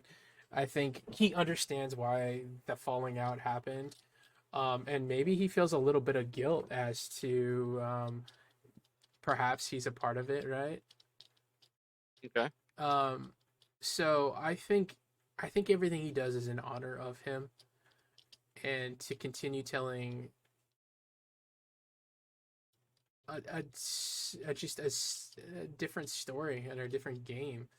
it was the balance, right? Yeah, It's like this is a story we worked on together. I'm not doing this because he didn't allow me to say what I wanted to say. You don't think it's like that? I truly don't. I don't think it's. I don't think it's that. I don't. I never got that level of resentment like I did with like Konami, where it felt like people were like hiding things from each other or like trying to control other people. I Mhm. think ultimately Sakaguchi wanted to tell stories in a way that the company didn't agree with, which was he wanted to make one massive product and massive game to sell an extremely cohesive story. And I think ultimately the company just wanted to be able to, I Yeah, don't know. pre DLC of Yeah, the world that existed, exactly, right? right? Or creating, you know, I think 13's the perfect example of it, right? They wanted 13 to sell how this game is Yeah, and to be as yeah. cohesive and or be as, you know, I don't I don't know how he views him now because so much time has passed, but I know He's in his 50s now. It's he's a yeah, different man. exactly. But I think if maybe there was any level of animosity, I think it was something that was probably generated within the company to create that sentiment inside of him. I think it's just rivalry. That was how I Yeah, looked at it. it could be. Yeah, Because he saw this guy created Six, and he did all yeah, these things, and so my Kingdom Hearts is gonna be. He was always trying to, because he was the youngest. When you're the youngest, it's like you're the little one, right? yeah, And exactly. he's the youngest of Katase and Sakaguchi, and he was like, Mm-hmm. I need my voice to be heard, and he finally started doing that with Kingdom Hearts, and then he's like, the thing that I made, the thing that's my voice, everyone makes fun of because it's so, I guess it's his fault in the end, but I think he's still trying to find his place at 53 years old. Maybe. And I hope he can pull off what you think he can with this, Mm-hmm. because he hasn't with Kingdom Hearts. Yeah. Well, again, and I think the reason he didn't do that with Kingdom Hearts is because he got removed from the project and they let somebody else make it because they wanted him doing other things. Yeah, you did mention that. You know, I don't know if he put too much on his plate. I don't know that whole story, but yeah, I'll take your word for it that he couldn't do Kingdom Hearts 3 as much as he wanted. And is it because of that that he's making 4? Would he have not made 4 if he could have finished 3? I don't know. Yeah. Well, and the one thing we didn't really touch on, which I wanna touch on, is Marco. Okay. Do you remember who Marco is? I'm looking him up right now. Oh, okay. Okay, you go ahead and look up who Marco is.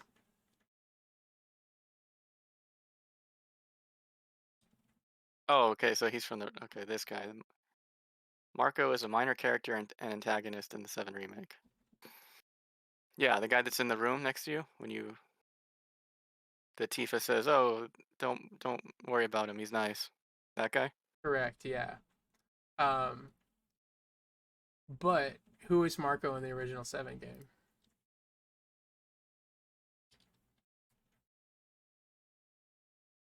He's nobody, right?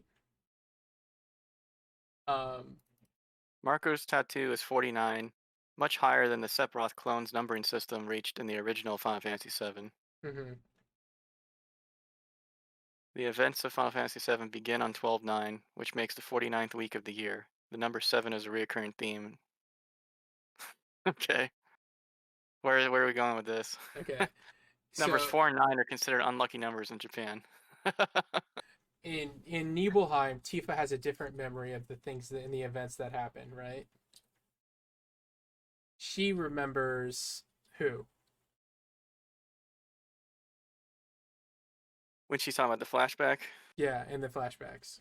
Let's see.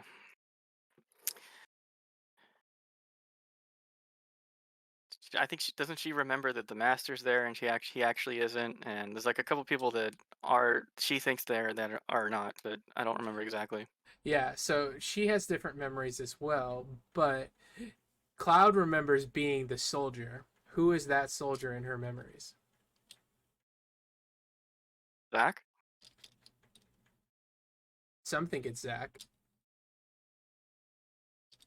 But what if her memories are of a different soldier? Okay. So Marco? What if it's Marco? So what if Zack's impersonation of he wants to become, because remember they always wanted to say like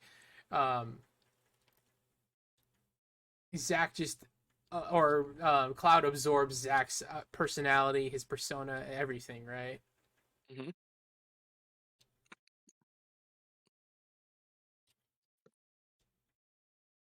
So it stands to reason that if they're going to change Nibelheim, it's possible that they change Zack's version. Well, maybe of you're it. saying this absorbing thing is infinite through time. Yeah. Someone's always absorbing somebody, right? Right.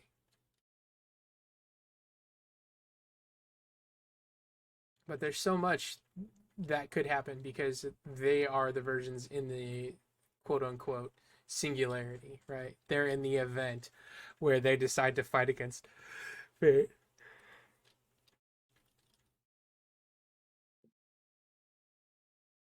There's also in Intergrade, there's a scene where they're walking on a road, which looks very reminiscent of 15. I think you'll get a crack out of it because I feel like remember when I was talking about how They used assets and stuff. yeah, I think you're gonna get the correlation of them kind of walking out of this. It looks very similar. It's them on a dirt road and you can see cities in the background and there's like there's pipes on the side and stuff like that. It looks like it looks exactly like it was from 15. The gift that keeps giving. It does. It will never go away.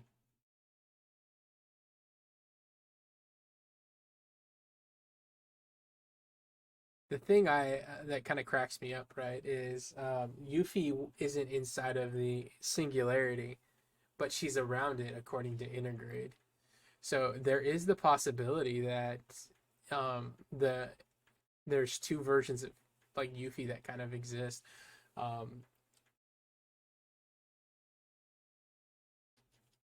Because we don't know if the singularity point is going to become is it going to become a contention point where You played Intergrade, right? I did. Okay. You haven't mentioned that other character that's with her. Are you just assuming he's gone? I'm assuming that the Utah and their entire like faction are just going to be their own thing. They may or may not appear. They may or may not be a part of the story. Or more importantly, they just might take over Avalanche's role as like the going terrorists, and that's where there's also going to be a second disc to this game too. So there could be a lot that goes on with that. Do they bridge the second disc in a way where it feels like it's a kind of a change in the game?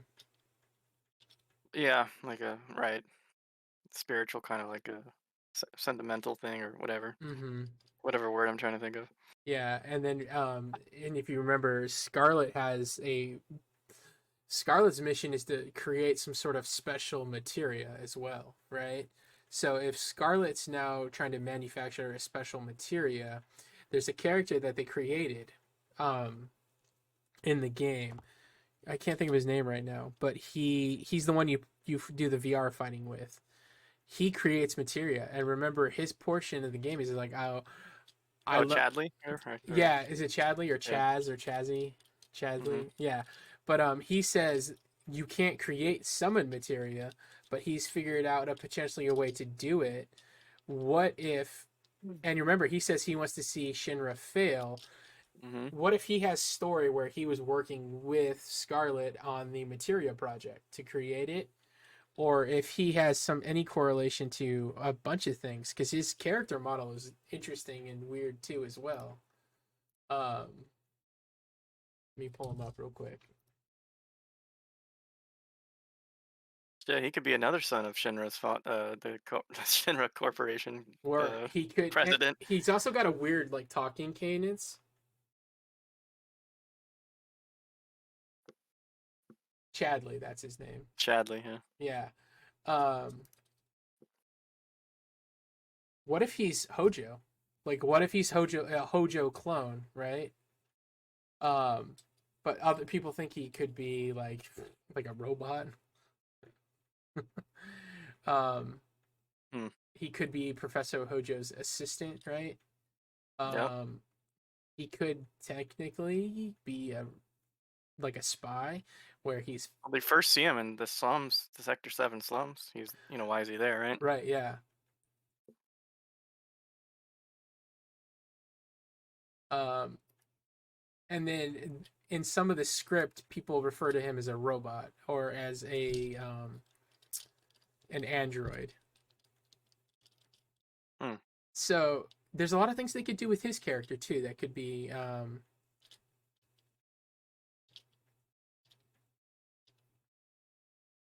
could be interesting to say the least, right? But I think he is just a mechanism to get crafting shit, but yeah. But in intermission, he exists as well, and he scans Yuffie, and says that her agility and muscular stature, right? He knows that she's a boop to you. He notices that she's a warrior. Like her disguise doesn't,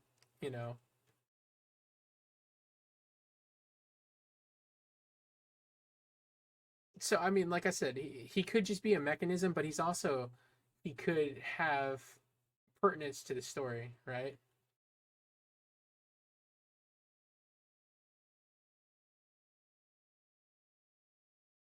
And then people say that he's a robot, but he also has emotional responses in the game. There's different things that you can do. If you go talk to him when he's dressed up as a woman, right? Chadley kind of like has an emotional response to seeing him like that. So maybe that reminded him of something from his past or from a past, which could, pertain to like Cloud's mother, right? Trust me, the rabbit holes go deep, and you can really go to a lot of different things. Oh, it's 27 years deep, by the way. Mm-hmm.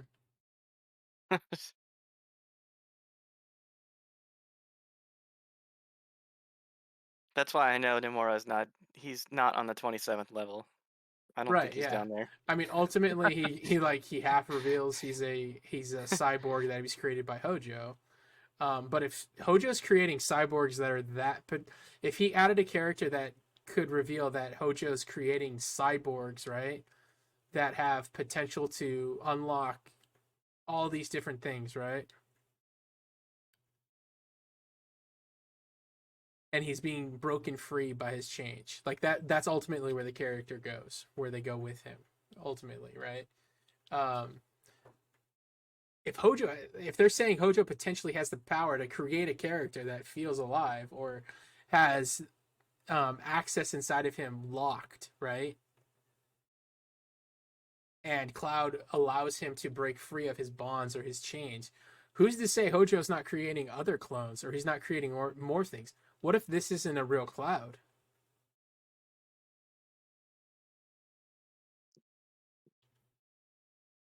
What if this isn't a real Tifa? What if this I isn't the know, real yeah, Sephiroth, right? yeah. Like it to me, I thought it was interesting that no one really harped on that or like had that be um something that kind of influenced him because it's not like he created a robot, right? No, he created an android that you think is human until it reveals itself, Mm-hmm. right? And it's a whole new character. It's a whole new like it's a whole new like I think part of it is that one, it's a 27-year-old memory for people, right? yeah, Or right. 20-year-old memory, and a lot of times when I feel like the game is brought up, people remember disc 1 more, Mhm. way more than any disc 2 and 3. Yeah. And the remake doesn't touch on reminding you of disc 2 and 3 really too much. And so people are not putting this stuff together because it's been It's so long. exactly.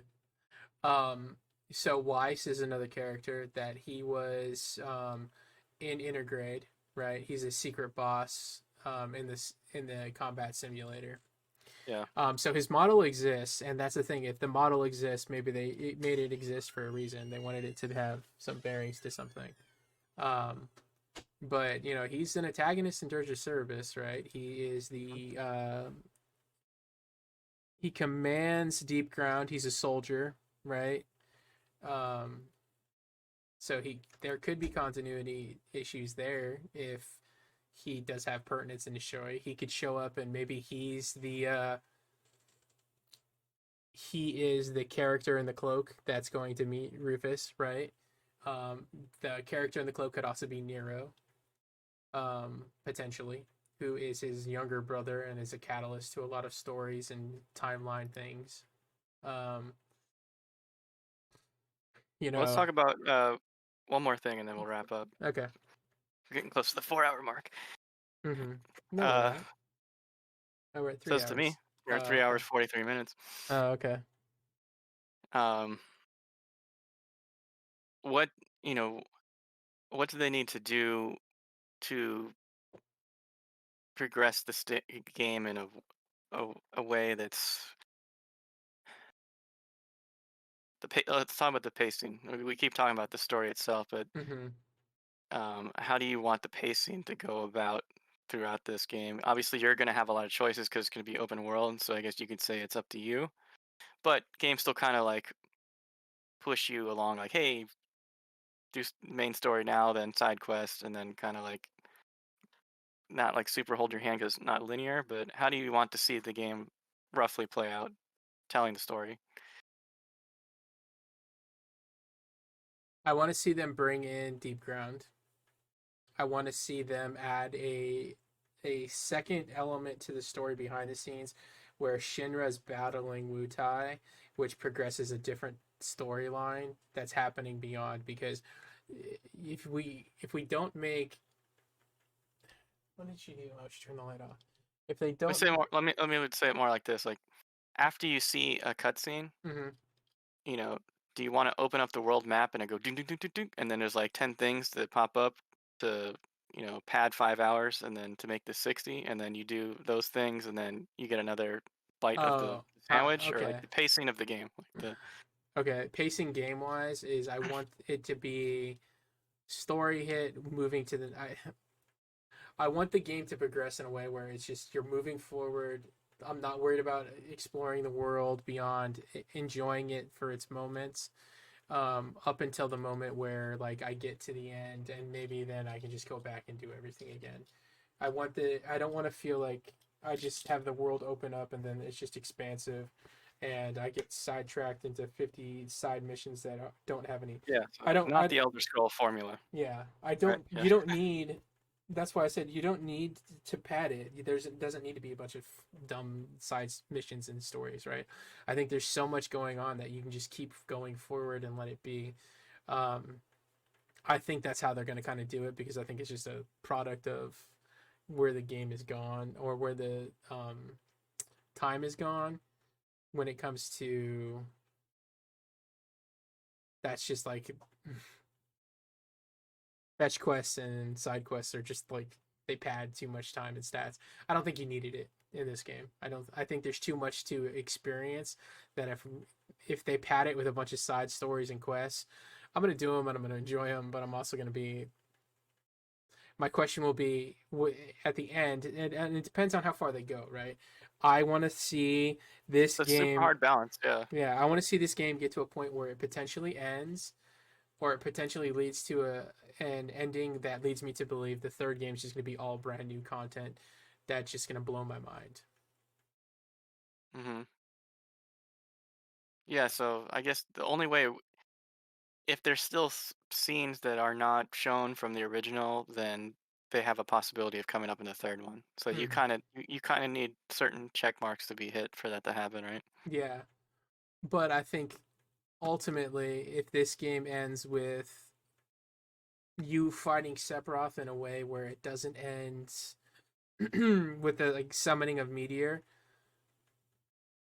I want I want the black materia and I want the white materia to be red herrings, which is why her death doesn't need to happen, or if her death does happen, it feels meaningless because if that's not where the ending goes, but that's how Sephiroth is being manipulated to think he can control his destiny, right? Because I think that's ultimately is what's underlying to control the destinies, and that's where if Hojo's just manipulating the whole situation again, because he's an ultimate like the ultimate true villain, and I also feel like it allows Rufus to have bigger bearings than in Advent Children. They wanted Rufus to seem more important because he actually is infected with Geosigma. At one point, he's kind of dying, and he is also manipulating the brothers that are leading towards reunion and the ultimate rebirth of Sephiroth, where he was actually trying to stop it, so that he can have a bigger, essentially, element to his story. I mean, to me, that's huge. I want that. I want these characters to have bigger arcs and bigger things and to be more involved because they had so much potential to have a huge backed political story. Let's say they hit all these marks, but they need to deliver it correctly. You know, like they could hit all these things, but the pacing can be off, or the way it's like I, you have a fear of this game being too big.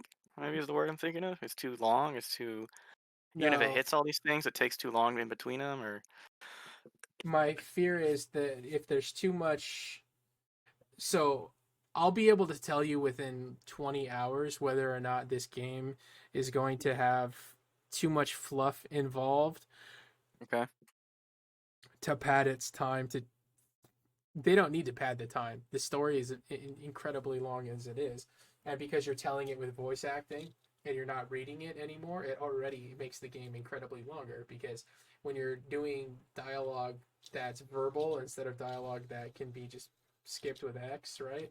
And how fast you can read, right? People can speed read the hell, right? You got people that can read an entire page in 10 seconds, right? And there's people that take minutes to read a page, right? So yeah, the dissection of length becomes more upon content as opposed to script. Because the script, right? A movie script is 120 pages. A movie script is 1 page is 1 minute. With a few caveats where action scenes can be longer, right? Because you're not going to describe an entire action scene. You're just going to write down, massive end fight, right? So, we'll go back to I'll call it the troll review. The troll review, he kind of says like something's there, but it's delivered poorly. So what is he? Is it just he didn't understand? Is kind of what you're thinking, or is there I a think possibility that there's a way this could be delivered poorly? I thought I said it in our last video. I'll say it again. I trust Papa Nomura. I know. I think Daddy's gonna deliver the moment. I Goods, think, yeah. yeah. I think to his review, I will say this: Kingdom Hearts is false promises and potential wasted because the story didn't get to be told in a really good way because of what happened. I don't think I have to worry about that. And if he leaves a bunch of questions and he leads me down a path that leads me to be like, whoa, where are we going with this? Hell yes, that's what I want.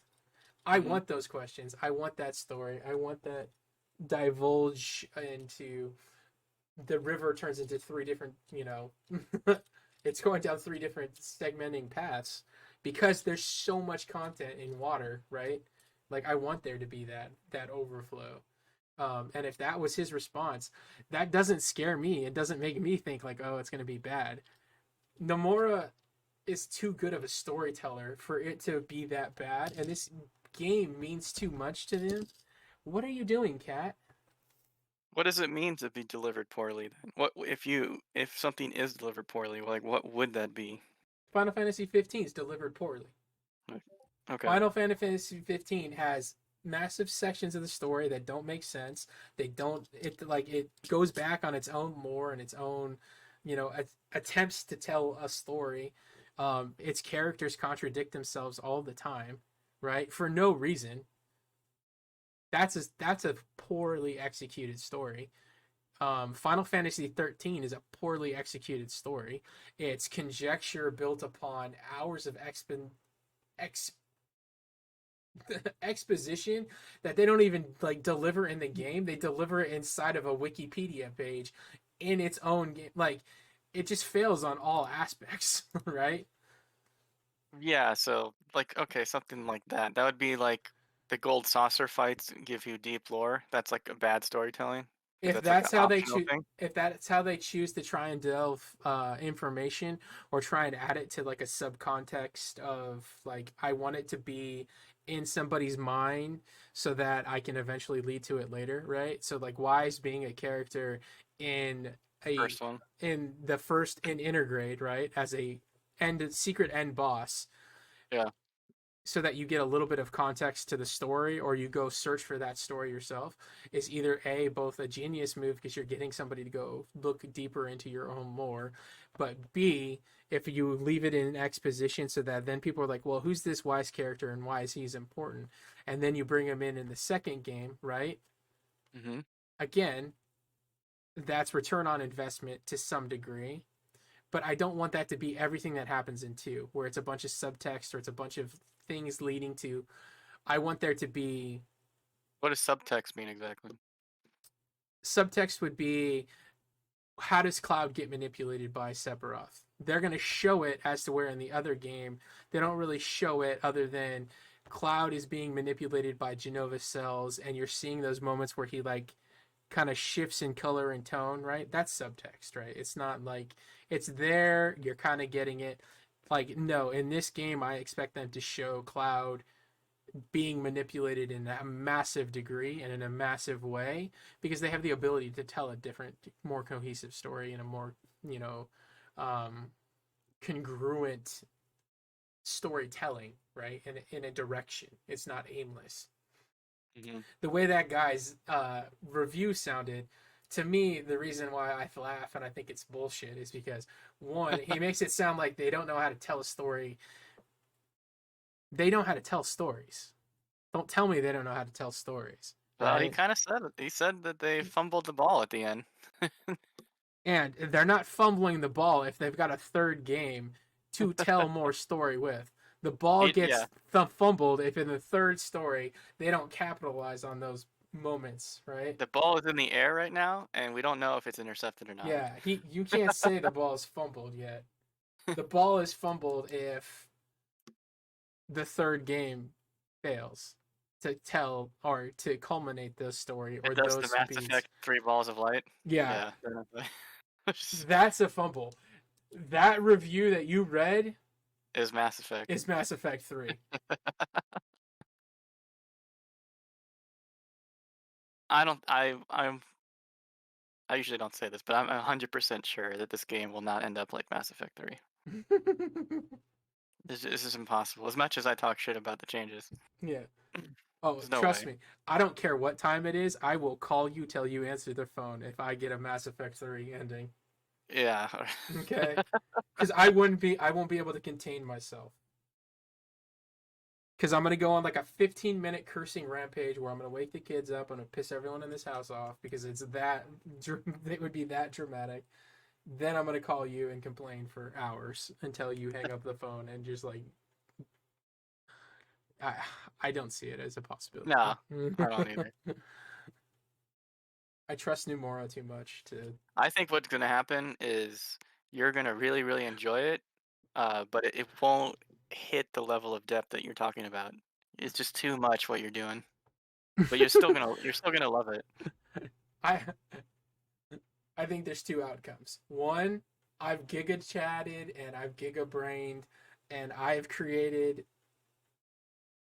I know more about the lore than Nomura does, which I don't think that's true. I think me and Nomura are generally pretty similar in a lot of ways when I read about him and I see how he tells stories and how he sees other stories being told, and I've listened to him talk about him.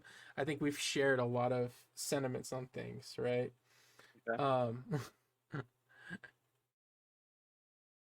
I think he's that dude who stayed up all night, 4 a.m, thinking about these storylines and writing them down and seeing what works and really delving into these characters and every minute detail. And the fact that he went onto forums and with, other producers and they wanted to see what fans were thinking, because if you're going to tell a story where things like this are happening and can change, why wouldn't you go tap into your fan base that has the ability to craft those stories in a way where they're experiencing it through their memories and their emotional, arcs? It's brilliant. You're tapping your fans for potential storylines, right? In a good way, because you can tell that story and you can use those things where... Like you said, people working for him are fans. It's been that long. Because he is a fan. Yeah, exactly. Like that's... But the people are in their 20s working with him are fans. They grew up with that. 100%. He's working. He's literally working with fans. Yeah, 100%. I believe it to be true. All right, but we're gonna end this here. Ultimately, Hojo's my guy. Hojo is my catalyst, and I think if they handle Hojo incorrectly, I might be a little disappointed. If they do what I think they're going to do with Hojo and what I've seen them do with Hojo's character in different iterations of the game and some of the comments he made in the original, in the remake, I would love for this to be true. But ultimately, it doesn't matter what my expectations are, because the only thing I can guarantee is he's going to take me on a journey and I'm going to enjoy it no matter the outcome, because I trust him. And I trust that he loves this game as much as we do. That he wouldn't do something that feels like a betrayal of characters or feels like how that guy described it. So muddled and so poorly executed. That was GameSpot, by the way. It's a website that's been around for a long time. Yeah. That was GameSpot that said that? Yeah. Oh, GameSpot.com. yeah. That's 100% clicky bitty. They're dying out, maybe. Yeah. Yeah, no. I tried to pick. I tried to pick names. I didn't want to just pick. Like Yeah. Chris's RPG site. I picked the reviews I picked were things that have been around. That's why I picked them. But you're right. They could be desperate for clicks. I don't know how they're doing. I mean, it's a video game newscasting like website. So, and you know what's funny is I actually looked at a GameSpot article, to see what their fan theories, like what their theories, what they were putting out were and stuff like that. Yeah. And they had really bad ones. They had really bad takes on a lot of them, which I think is funny now that you tell me that. That's interesting. Because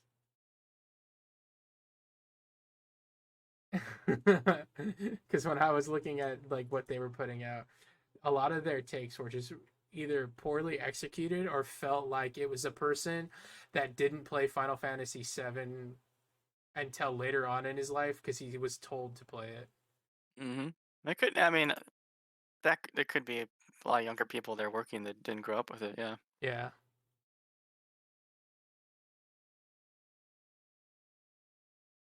In fact, I would say that's majority of the case. People working there did not grow up with that game. And they also they've also had a lot of really bad takes on a lot of things. Like review wise. Lately they've just been the company that they're like Well, they used to not be, but I guess now they've become that. I used to remember them differently, but that's interesting, yeah. Well, no, lately they've been like, we're not going to give anything a 10 anymore. We're not going to give anything like a high score because then people say we paid for it.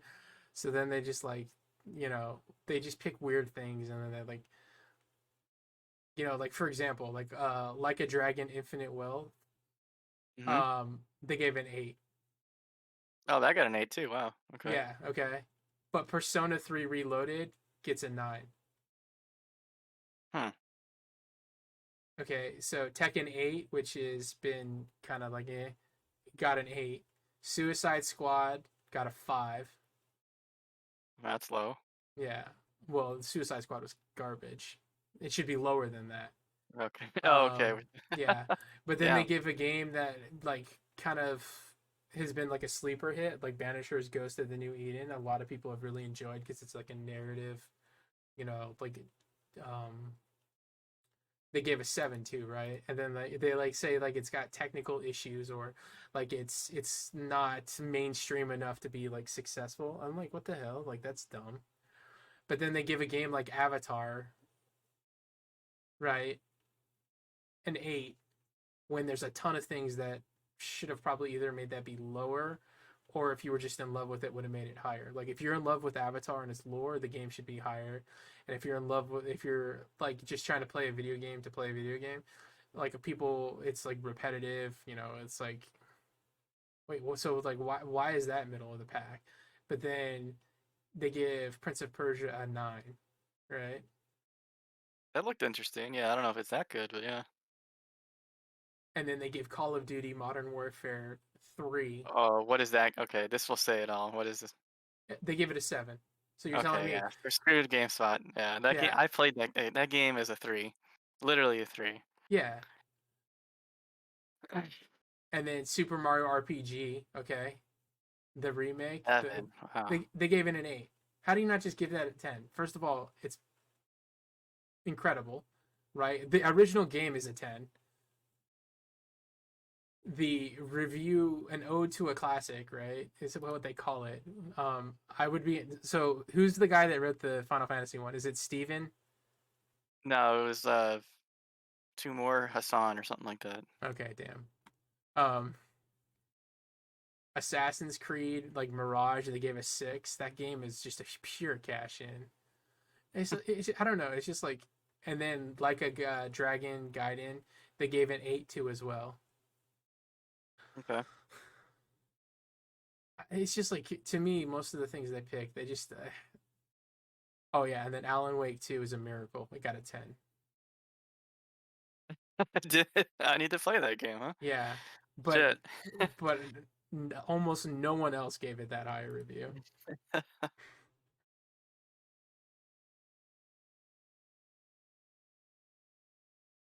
actually think I do want to play it. You know, it's a shame that it got released only on the Epic Store. I don't like the Epic Store. Yeah. Kind of waiting for it to go on Steam. But I will play that game. Yeah, it's like they either do like what is either like expected or near expectation, and then or they go really really low, or they go really like really really high on things, right? Yeah, I get what you're saying. Yeah. Like Cyberpunk 2077 Phantom Liberty, they gave a 10. If this was a 9, it would have got lost in the sea, right? Correct. But it went to an 8, so now it's getting clicks. Yeah. You know, Armored Core 6, which I have only heard amazing things about, they gave an 8 to. Everyone else was giving that game 10s and 9s, right? Mm-hmm. Because it's like it finally gone back to it. And then here's another one, right? Starfield. Average score on Starfield, they gave it a 7. Okay. So it puts them outside of the outlier, right? Yeah. And I feel like that's what happens more often than not. For example, Madden I'm 24. I'm not clickbait. I just have a different opinion. Yeah, on Madden 24, they gave it a 5. They gave every other sports game like 7s and 8s. Yeah, it deserves a 5. It probably deserves lower. All right, and then Texas Chainsaw Massacre, they give a 9. That's interesting. A game that's derivative of 37 other games that came out. It looked okay. It looked kind of fun, but it was super repetitive. You run out of content in like 35 minutes, like after your 4th or 5th match. How is that a 9? Yeah, I don't know about that. But I think, like I said, we should have a video sometime talking about review scores, what's going on with that, and Yeah. like it's just weird that you know it's just it's so hard to do it now. I think it's at least with movies it's more. So let's I don't know. search. Let's see what their Gollum review was. 4. Or what was it? What was it called? Lord of the Rings. I think it was just called Lord of the Rings Golem, right? Yeah.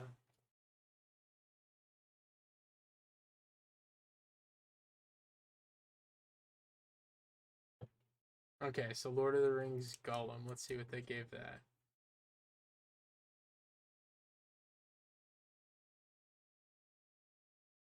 Oh, and they might have removed the number from it. Okay, so they gave it a 2. Okay, so that's where probably should be, right? How do you say that's a 2? It was unplayable on any system. Oh, come on, now it should be a 1. Is it? Yeah, that is the definition of a 1. If this game, especially considering this was written by a guy that says he's a Lord of the Rings fan. Let's go to the Final Fantasy one. I want to see what it says about him. Dude, yeah, no. If your game bankrupts your company, you did. Well, they didn't know that. Didn't know that at the time when the review came out. It happened later, but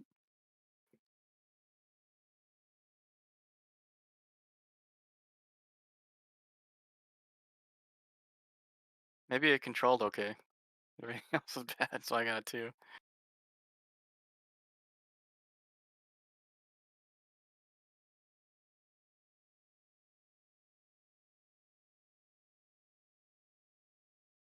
It says It says nothing about him. It just says I played it for 60 hours,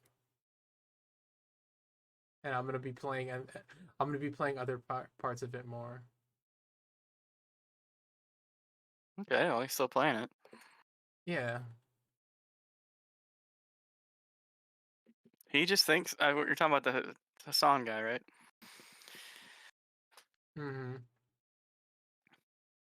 It's he didn't like the delivery of one particular part of the game. Yeah.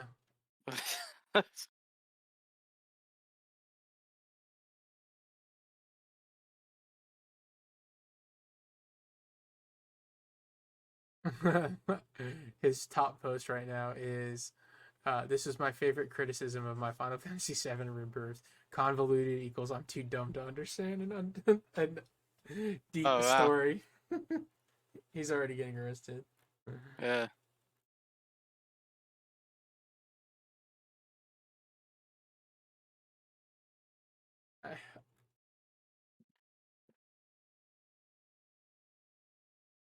I guess for me, it's like I have a lot of contrarian thoughts, so I'm like, I try not to write off contrarian thoughts right away because I fall into that.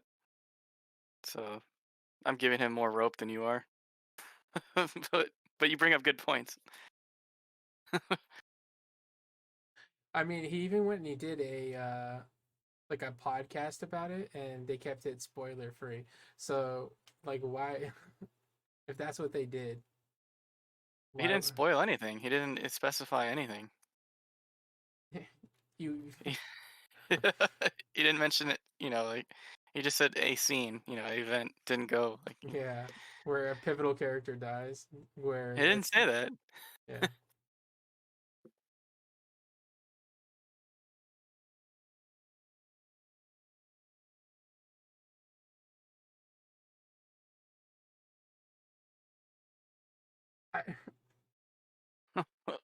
Whatever. I didn't expect us to No, talk about this guy I'm this just much. laughing, but I'm looking at this. Apparently, he's got a bunch of thirsty tweets about Tifa and stuff. Like it's like weird juxtapositions on a lot of this stuff.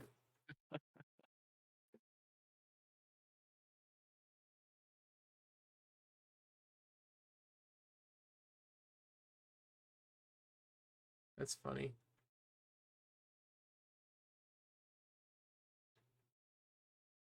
No, I think in reviews. Yeah, he got called out for potentially spoiling the game. Oh, he did. Yeah, he was, like I said, he's the only review that I saw went into it like that. I didn't read all of them, but I read a decent amount of them. Yeah. He's like, I made sure not to specifically cite events in the original game to preserve an experience. Yeah. But what kind of person are you if you allow him to spoil what is, right? Well, like,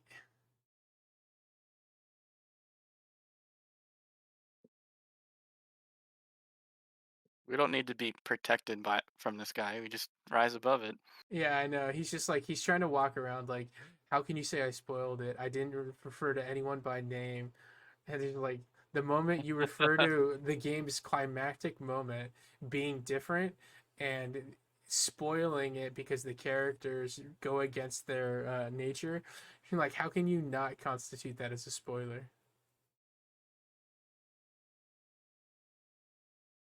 I mean, we already knew the scene wasn't going to play out as it was originally, Yeah. so what's the big deal, right? Mm-hmm. It actually isn't a spoiler.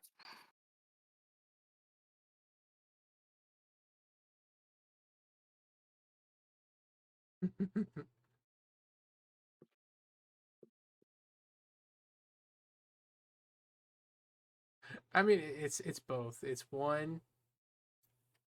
I think it's in poor taste. He did it to be clickbaity. He did it to get exactly what he's getting. Is he got people to talk about him or talk about his review, right? He got retweeted, he got resubbed, he got put on spot, right? So it worked. I think But you could also honestly think that, and it quote unquote worked. I think he did it for that exact reason. I don't think he did it because he wasn't trying to spoiler, and the fact that he literally quoted, he's like, and I also cleared this with legal to make sure that we didn't. Legal. Yeah, the simple fact that that's how he.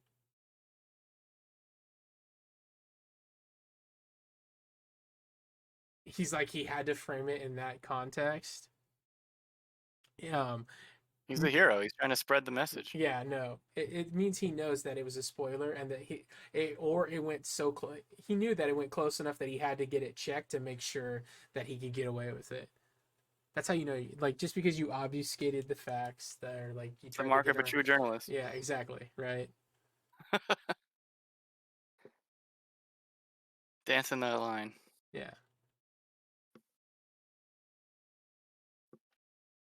The actual reason is because they lost the source code.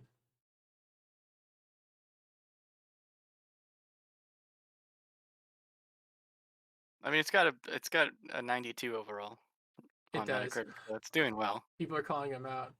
I still don't understand why you gave this an 8, as everything you said would lead me to believe it should be a 9 or a 9.5. Yeah, he's taking off 2 points for the story, which I get what you're saying is pretty hefty tax, right? I didn't read you the rest of the review, but the rest of the review is I like the game. Mm-hmm.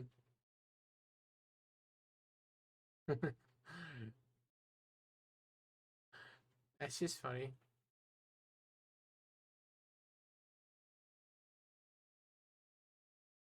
Most people said I was trying not to get spoiled by this, but it just seems like the things he's complaining about and the things that he's mentioning just lead me to believe he doesn't know anything about Final Fantasy story's original story or backstory to the conclusions.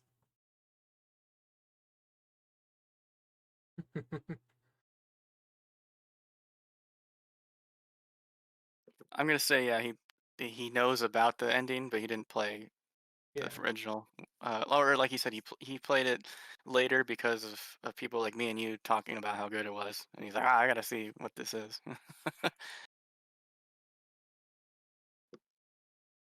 Mm-hmm. Because that you got to think about that. There's people with a completely different mindset than you and I. They hear about this game as this old classic thing that's they weren't there for when it came out, and this changed the world. You have it's just a different feel, right? For a lot of people playing Rebirth and Remake. And then there's a bunch of people here who say, "Thank you. Now I won't buy it." That's what he wanted. But see, like that person, I think it's that's confirmation bias, in my opinion. That person was looking for. yeah, exactly. Like if this is Hassan guy on GameSpot is really your thing, it's like he hasn't earned that. He probably, I'm going to say, well, let me rephrase it. He probably hasn't earned that. It takes a very long time and being honest for a while and building trust to have that kind of weight, I think. And I don't know if there's any video game review journalist. Is there? Is there any video game reviewer that you've put in that, like, That I would trust as gospel. or Max. close to it? Okay, yeah. He's not a reviewer, but yeah, if he said He something, is. yeah, like, yeah. He Is does. Okay. He does very specific reviews, but I believe if Max said something, I would believe Max. Okay. I would trust him. Someone broke him down. Guy's done 160 reviews, over 40 are 10s. He's never given anything a review below an 8.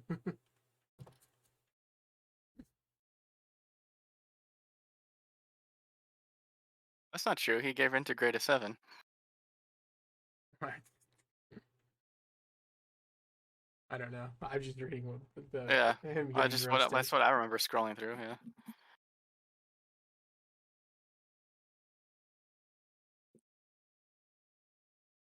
Welcome to the Web 3.0. Exactly. It's like 10 comments, so it's actually an 8.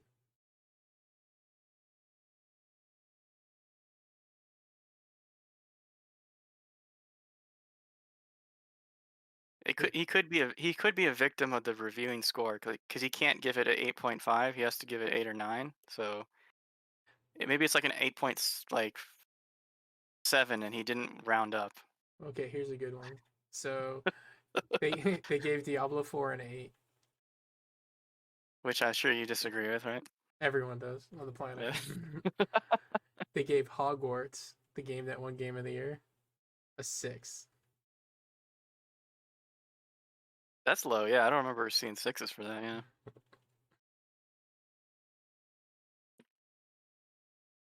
That's pretty funny.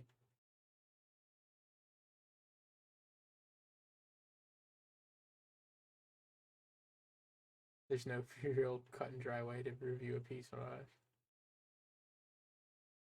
This is true. Thanks for sharing. Keep your opinion to yourself. All right. So, to wrap it up, I'm mega excited. Tim was mega excited before he got his internet shut off. Yeah, what happened? His everything shut off, I guess. It's got to pay that bill.